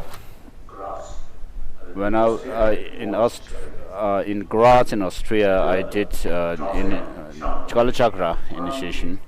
At that time, Tao Ziyang, who died, the late Tao Ziyang's one of his friends came there, and he told me that when he got back home to China, he gave this his kusha grass that he got from the initiation to Tao Ziyang, and Tao Ziyang was very happy and kept it beside his bed. And around his time of death, he left some message, his last wish, to his children and family members, and said that if His Holiness the Dalai Lama could know about my death, hear about my death. So you should keep this. So if you find no success in your business and so forth, then perhaps you may get angry, and at that time you can throw away this kusha grass.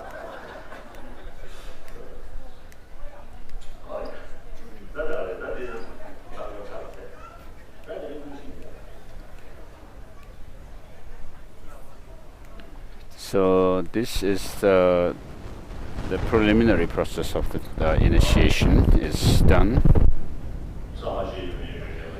So we make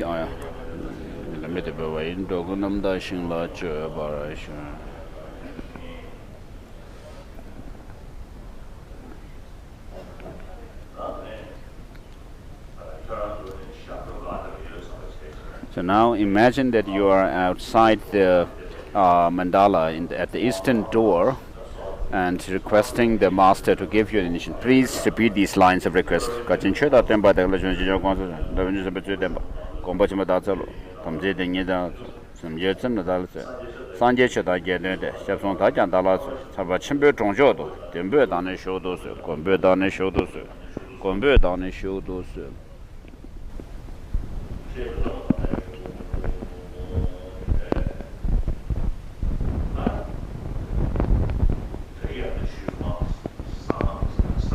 So as I explained, the meaning of secret mantra yana, which has to be practiced secretly. So therefore, in the beginning of the initiation, you are not supposed to see the deities in the mandala, and therefore to indicate that, you put on this blindfold on your eyes. Is this yours?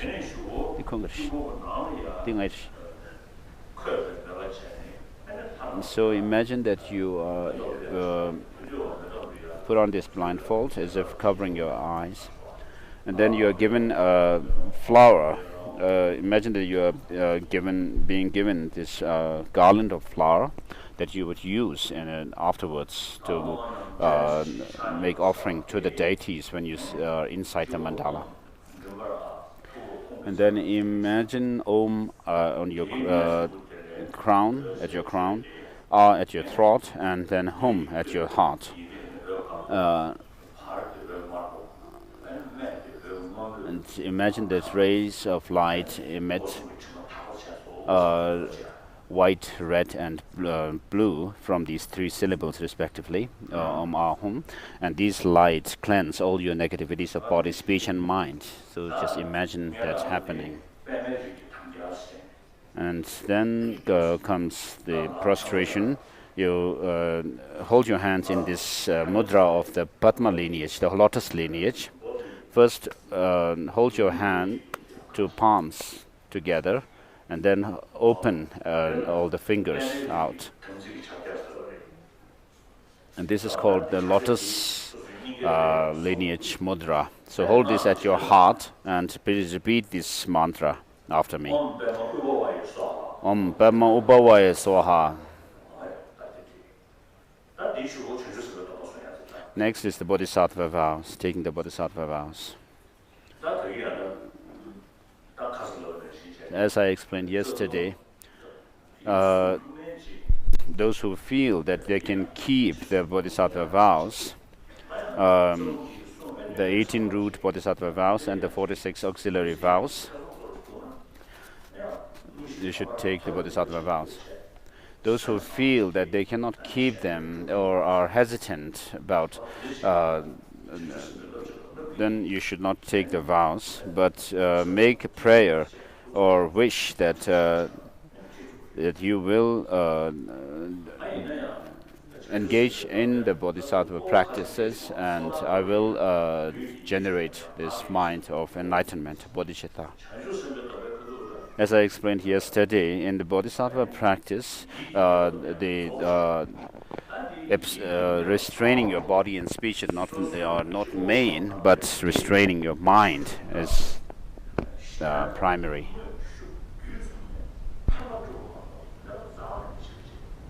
So, with the wish to benefit all sentient beings, you should have this motivation to either directly or indirectly, you should think of helping other sentient beings. So this is something which even the Christians, Jews, or Hindus, or Muslims can do. So not thinking that you will not harm others, not hurt others, but do only good to others, to help others. So this is not about what the Buddhists can do, but all the major traditions, religious traditions, practitioners can do that, practice love and kindness and compassion.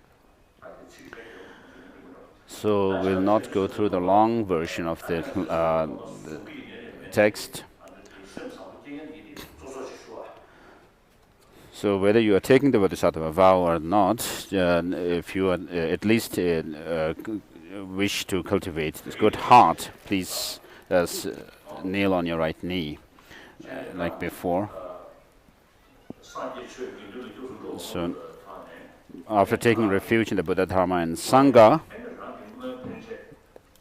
all the negative actions that I have done in the past, out of self-centeredness, I will confess them, things like that. And then all sentient beings who doing virtuous actions, virtuous activities, and all the Buddhas and Bodhisattvas, whatever good things they are doing, rejoice in them.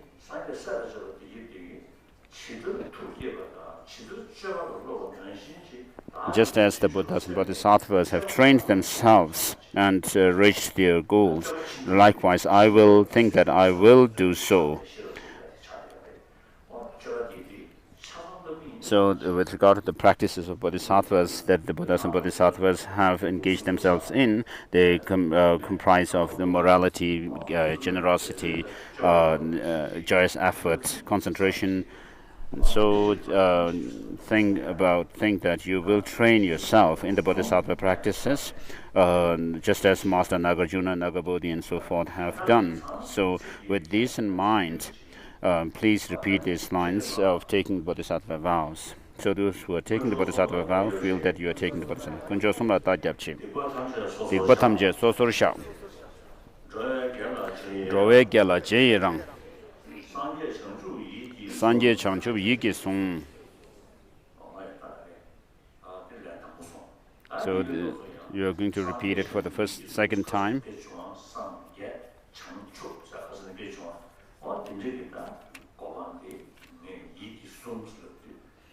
So what you're saying in the last line is that you will take to mind this and the enlightenment of Buddhahood.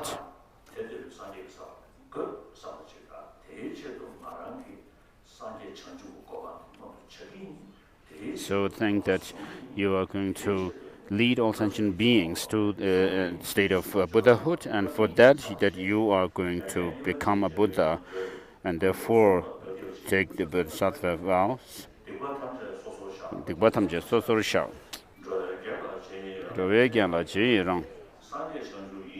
Sanje changchub yiki sung.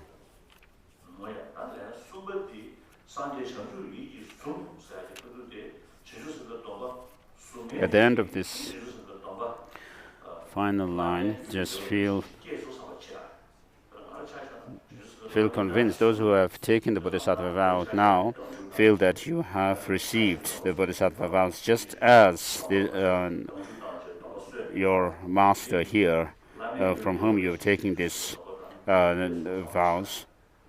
So I do take the Bodhisattva vows and then have the determination to train myself in the Bodhisattva deeds. And so think that I will train myself in the following the footsteps of my guru. And so those who can take the vows feel that you have received the vows at the end of this repetition. Jowe gyala chen rang sanje changchub yiki sung.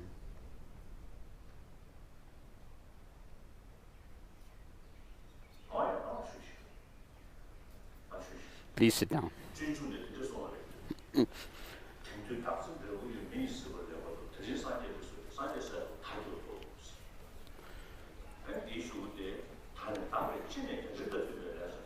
So these lines are said in Shantideva's Bodhicharya Avatara, Guide to Bodhisattva Way of Life. Whether you are Buddhist or not, from now on, you think that you will be somebody. You will be somebody who will have good heart, warm heart towards others, and who will serve others as best as you can. And so this makes life meaningful. And you can also advise your friends and near and dear ones to be like that. So if you practice yourself, then you can tell others to do the same. Next is the all-encompassing yoga. So just as you have heard me today and the other days, all sentient beings do not want suffering, but they want all happiness. But all of them have the Buddha nature within themselves, which makes them fit for overcoming, or which by which they have the potential to purify all the negativities and attain all the good qualities. And therefore, just have this determination that you will lead all sentient beings to the Buddhahood. But of course, at this stage, if you think about your own condition, you do not have that ability, capability. For example, if a mother were who do not have hands, arms, cannot save her child from being drowning in the river. So likewise, if you do not know the methods, you cannot help others. Therefore, now meditate on Bodhichitta. Think that you will lead all sentient beings to Buddhahood, and therefore, for that reason, that you will become a Buddha. Have this wish to become a Buddha for the benefit of all sentient beings. Meditate on this for a minute.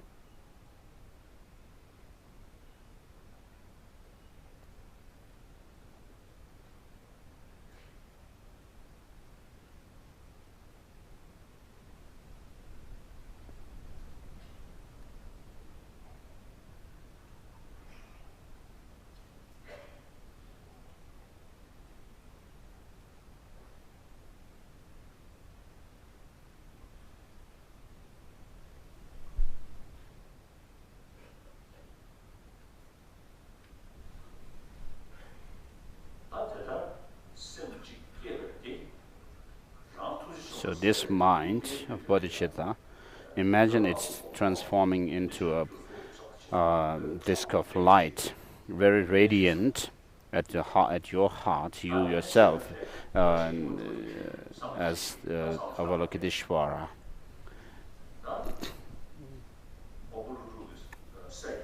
And now next you have to meditate on emptiness,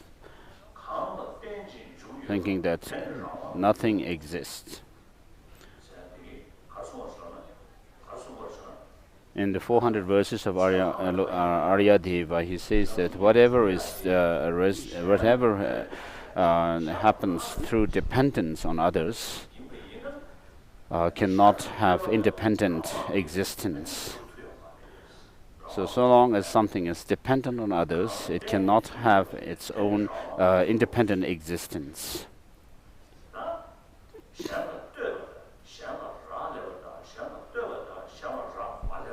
So dependence on others and dependence and independence are opposites.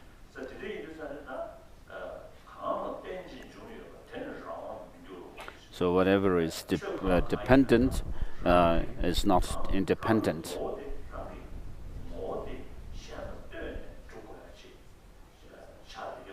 So if something has to attain its existence, its identity through dependence on others, then it cannot be an independent existence. And therefore, when we use the term dark or selfhood,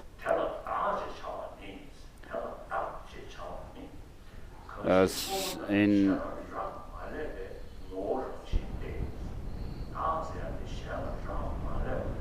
selfhood, to have something to have selfhood or independent existence here is referred to as being, according to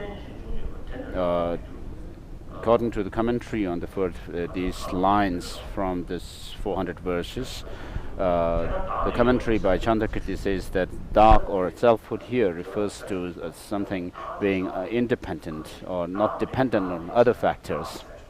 So when we, in the context of selflessness, what self here means is independent existence. Here we are not talking about self as opposed to others, but selfhood in the sense of the self in the sense of not being dependent on others. And since there is nothing which is not dependent on others, things are all selfless. And therefore, if you check within yourself, you will not, if you try to examine yourself and try to find yourself within the psychophysical aggregates, you will not find anything that you can point to as yourself. And therefore, meditate on selflessness.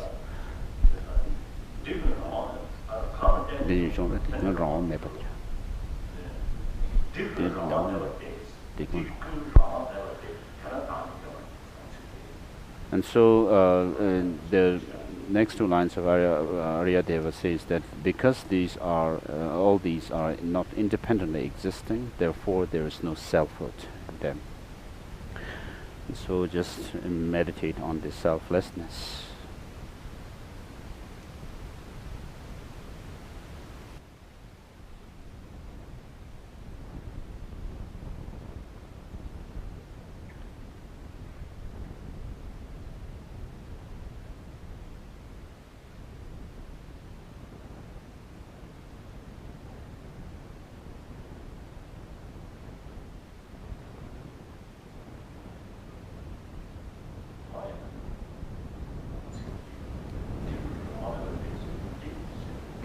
So in the quotation from 400 verses, it says Dikun Rame, but Di is a term which refers to something near you.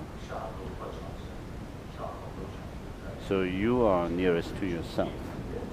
We have to talk about the directions east, west, north and south in relation to something in the middle. So people in many countries say that their country is the center of the universe, of this world. For the Singaporeans, Singapore is the center of the world. So for Indonesians, similarly, Indonesia is the center of the world, because you are where there. So the center of the whole universe, the billion world system, is this I, this sperm.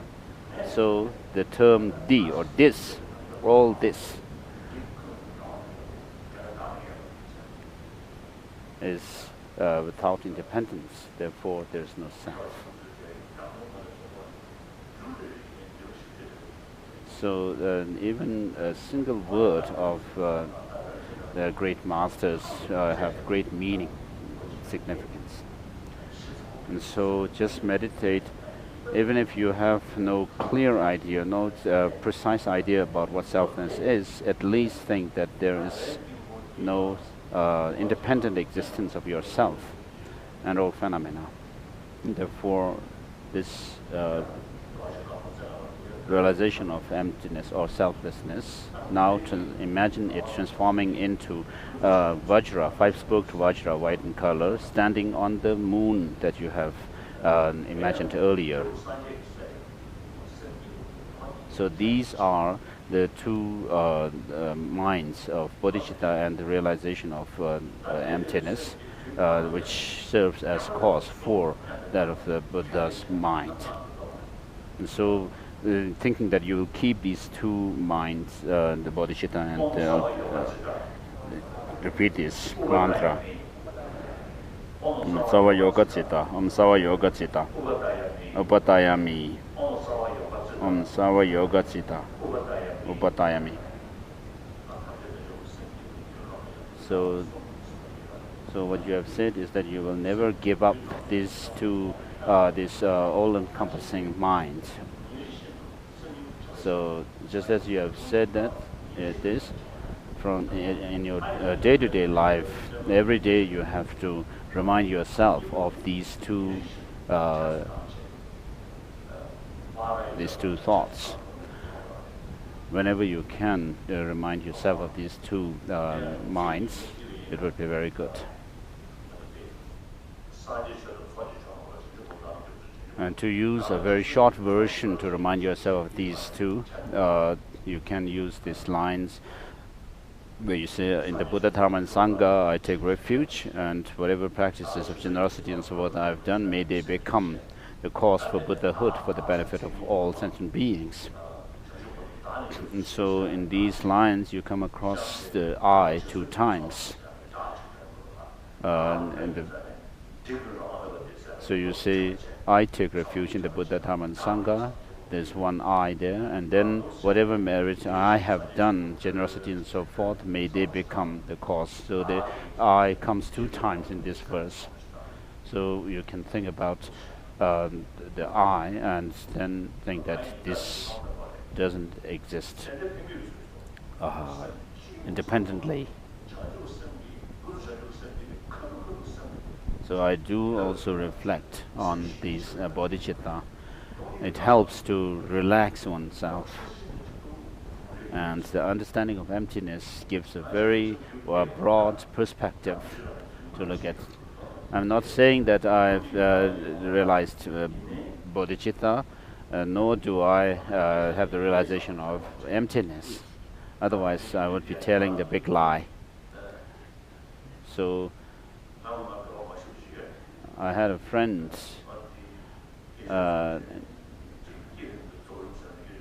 when I talked about the generation stage and completion stage of Tantra. He told me that regarding the completion stage of Tantra, isn't it something that existed during the time of the Buddha and not today? So similarly, you should not think that bodhicitta and the understanding of emptiness is something that are like something of the past, and that you will not be able to cultivate them. All the texts that were written by the great masters like Nagarjuna and so forth were meant for us to study and understand the Dharma, and therefore we have to study them, read them, and then develop an understanding and acquaint our mind with these practices.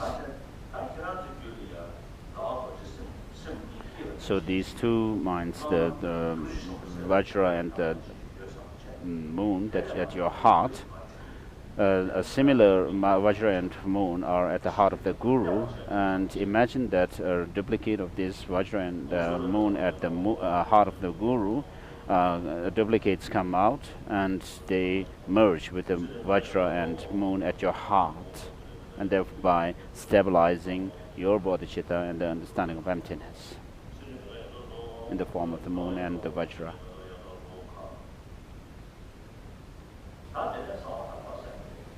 And next is instructing you on the secret sea of Tantra. So having come to Dharamsala, you're now taking this you have taken Bodhisattva vows, but when you go back your home and reach there, don't say that I'm Bodhisattva, or because people will not know whether you have Bodhisattva or not. You might want to, you should not put some kind of a placard saying I'm Bodhisattva on your breast and show them. You should not do this. And then with regard to Tantra,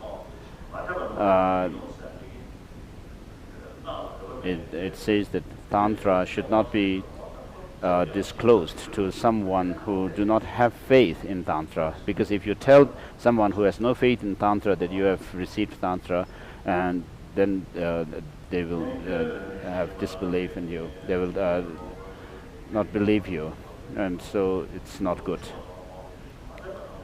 to disclose the secrets. And now imagine that you are entering the Mandala.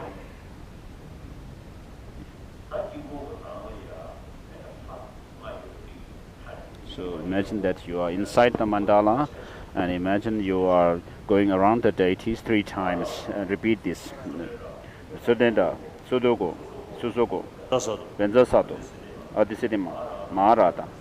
Sundenda, Sudogo, Susoko, Benzasato, Adisiddhima, Maharata. Sundenda, Sudogo, Susoko, Benzasato, Adisiddhima.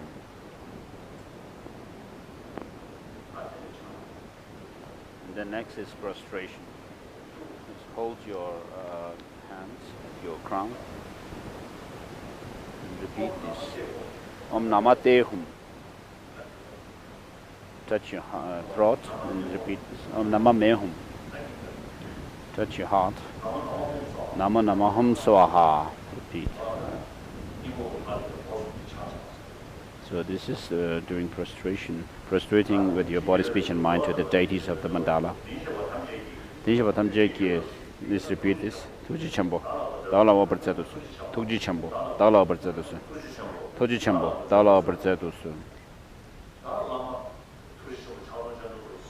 So imagine that the master, who is in the form of Avalokiteshvara with 1,000 arms, 1,000 eyes, from his heart rays of light go out and invoke the blessings of body, speech and mind of Buddhas and Bodhisattvas in the form of Avalokiteshvara, and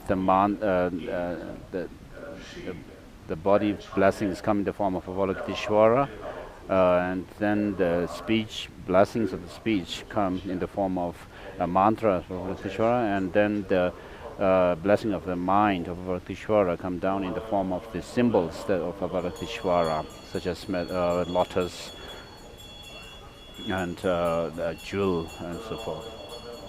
So imagine they come down to you and dissolve into you, thereby blessing you, body, speech and mind, with the blessing of body, speech and mind of the Avalokiteshvara.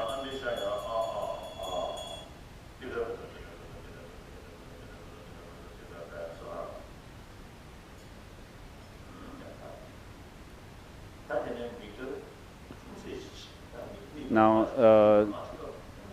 cover your eyes a little bit with the blindfold, and then lift it up and look up on the space, in the space above you, and see what color you see. Sometimes it happens that people can see different colors, like red or yellow and so forth. It doesn't happen all the time, so that's it. Now imagine that you are going around the mandala circle 3 times. Please repeat this.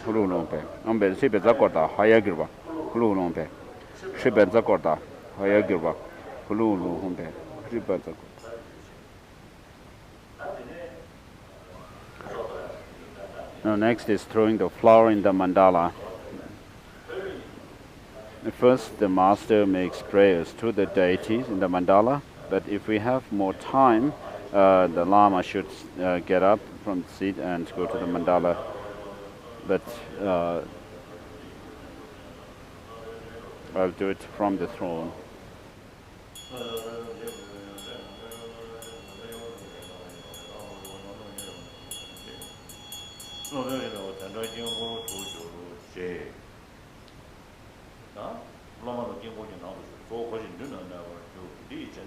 Please repeat this.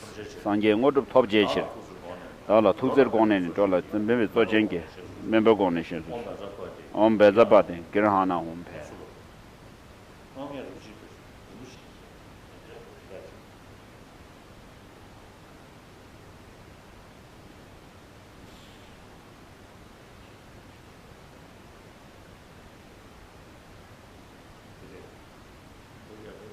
So one Rinpoche and then somebody from the sponsors are going to throw the flower. You have the flower in your hands, so hold them in your hand, in like this, as Son is showing, between your fingers, and imagine, make a prayer that this flower may fall on whichever deity you have the most karmic connection with. So there are 5 Dhyani Buddhas, which are the purified states of the 5 psychophysical aggregates. So you have to make a prayer that it may fall on the deity with which you have the most karmic connection. Bodhisattva.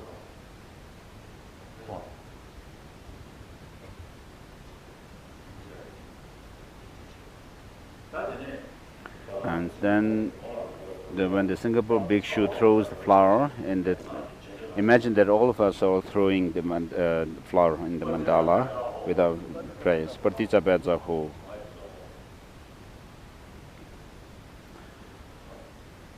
So the flower has fallen out of the 5 Dhyana Buddhas. It fell on the Akshobhya, which is in the east. So the flower fell on the Akshobhya lineage.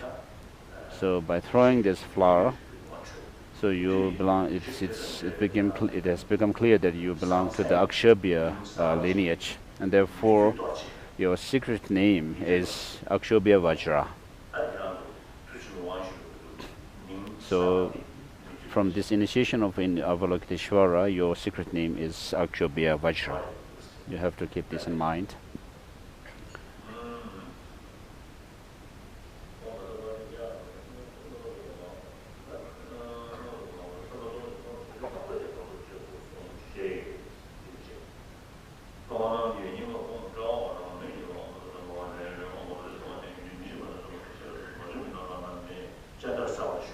Take off the blindfold. Take off your blindfold.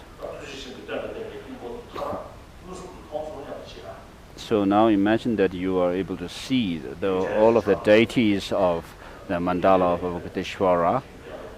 Avalokiteshvara in the center with 1,000 arms and 1,000 eyes, just as you see Avalokiteshvara on that tanka, the huge tanka behind His Holiness. Now, with regard to the actual initiation, there are 2. One is that for attaining the Dharmakaya, having purified all the negativities of body, speech and mind, you first you attain Dharmakaya and also the Rupakaya. For Dharmakaya, the path that you cultivate is called the yoga without signs, and then the path that you cultivate for attaining the Rupakaya, the form body of a Buddha, is called the yoga with signs. So earlier I mentioned the maturing initiation, the path initiation, and then the resultant initiation. So the resultant initiation are those of the Rupakaya and Dharmakaya. The path initiation are those of the yoga with signs and without signs. And then please repeat this. So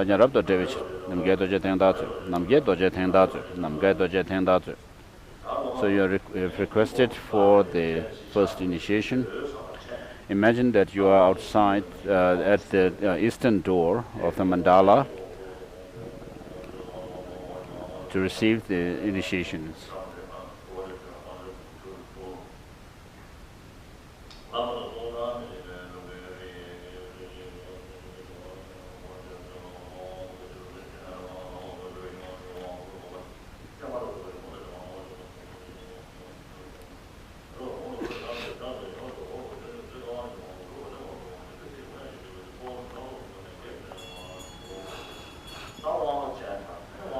So the master has invited the initiation beings, and then these initiation beings who are invited actually bestow the initiation upon us. So imagine that you are being given the initiation by these initiation beings. It's important to imagine this, that you are receiving the initiation, the water initiation first.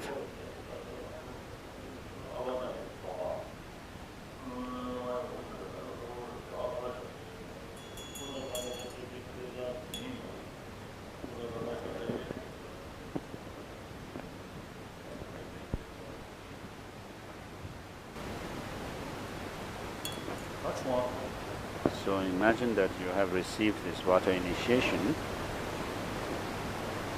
by which you have become a fortunate one who can purify your negativities of body, speech and mind, together with the latent imprints. And having received this initiation, the water that is poured on you falls on your head, and it overflows on your crown, thereby crowning you with the 5 Dhyani Buddhas. And you are empowered to attain the Dharmakaya. Let's repeat this.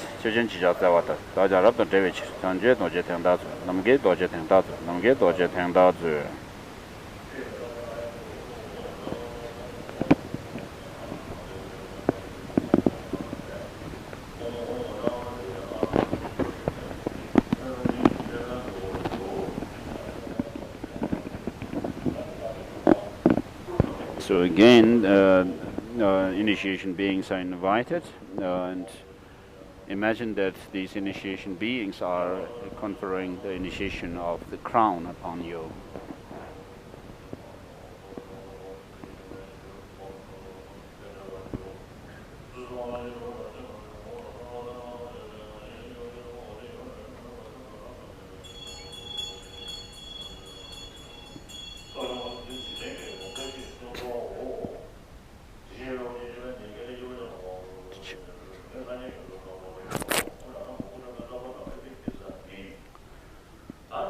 So imagine that having received this crown initiation, your negativities of body, speech and mind are cleansed, and you are empowered to practice the yoga with science, and thereby leaving the imprint in your mind for attaining the rupakaya at the resultant stage.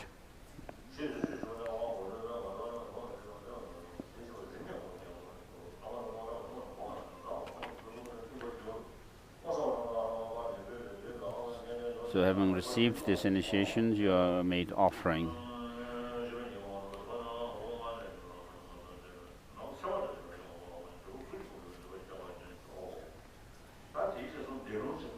The next is giving the mantra, oral transmission.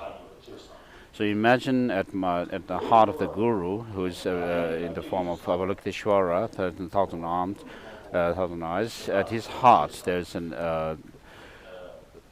Samaya Sattva Avalokiteshvara, and at the heart of the Samaya Sattva, you imagine Jnana Sattva. At the heart of the Guru, you imagine a Hum syllable or 3 syllable, and around that 3 syllable, imagine the Om Mani Padme Hum, the 6 syllable mantra. And as you repeat the mantra of the Guru, imagine that chains of this mantra at the heart of the Guru come out of his mouth and enter your mouth and goes down into your heart, and thereby placing the mantra, the Avalokiteshvara mantra, the long one first.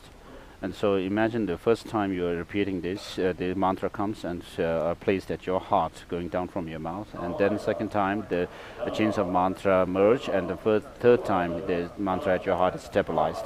Arahate, Samayasam, Daya, Namasarva, Tathagatabe, Arahatabe, Samayasam, Vadibya, Namarya, Avalokiteshvara, Shauraya, Bodhisattva, Mahasatoya, Mahakarunikaya, Teatha, Daradara.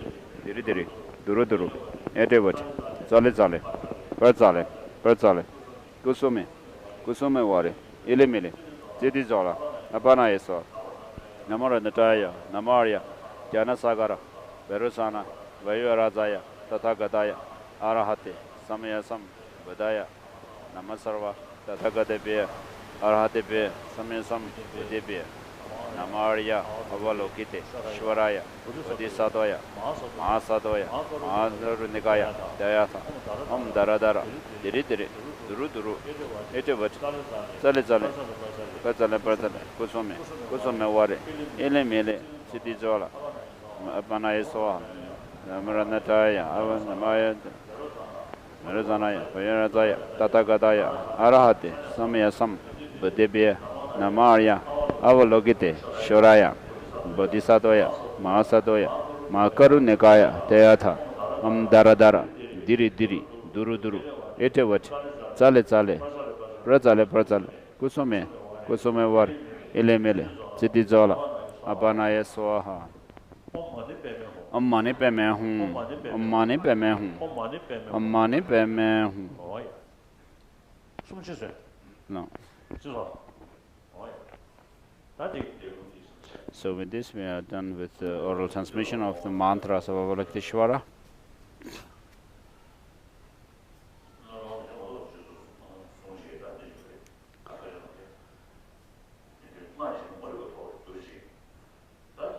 So may you receive all the blessings of the mantras.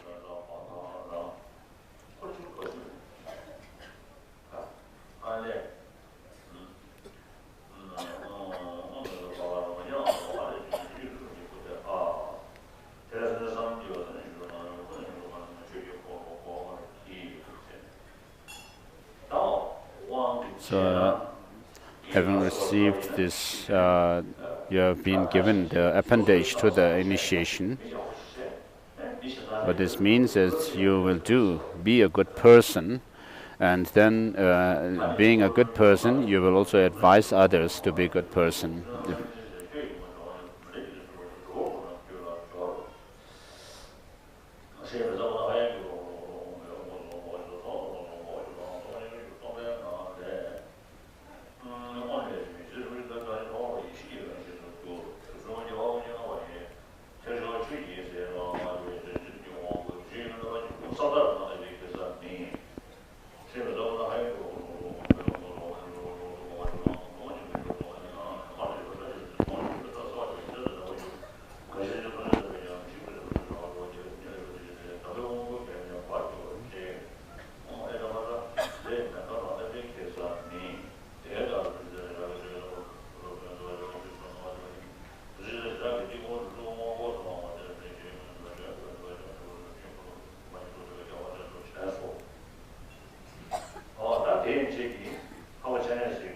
So with this, the 1,000 and 1,000 eyes, 1,000 arms Chandristic initiation is finished.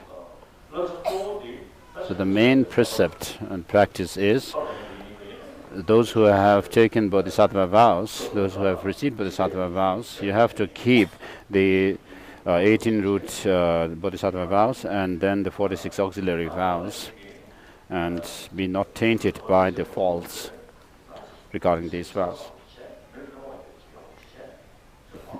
So those who have not taken the vows, of course, you can also be a good person and have good heart, warm heart towards others, and think of helping others.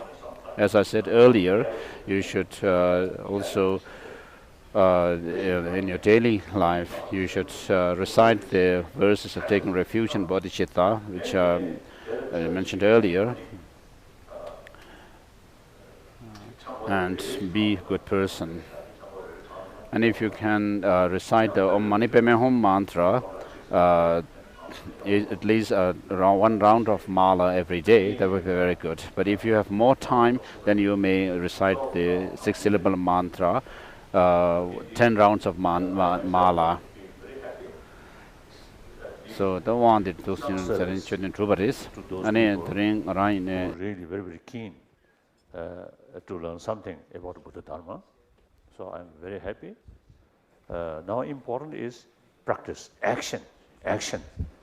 Law of karma, law of causality, and law of karma. Karma means action.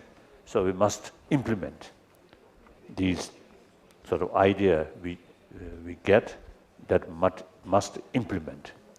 Then the effective result or concrete result will come. Just to remain lip service, then not much value, like that. So thank you. See you again afternoon. Ka.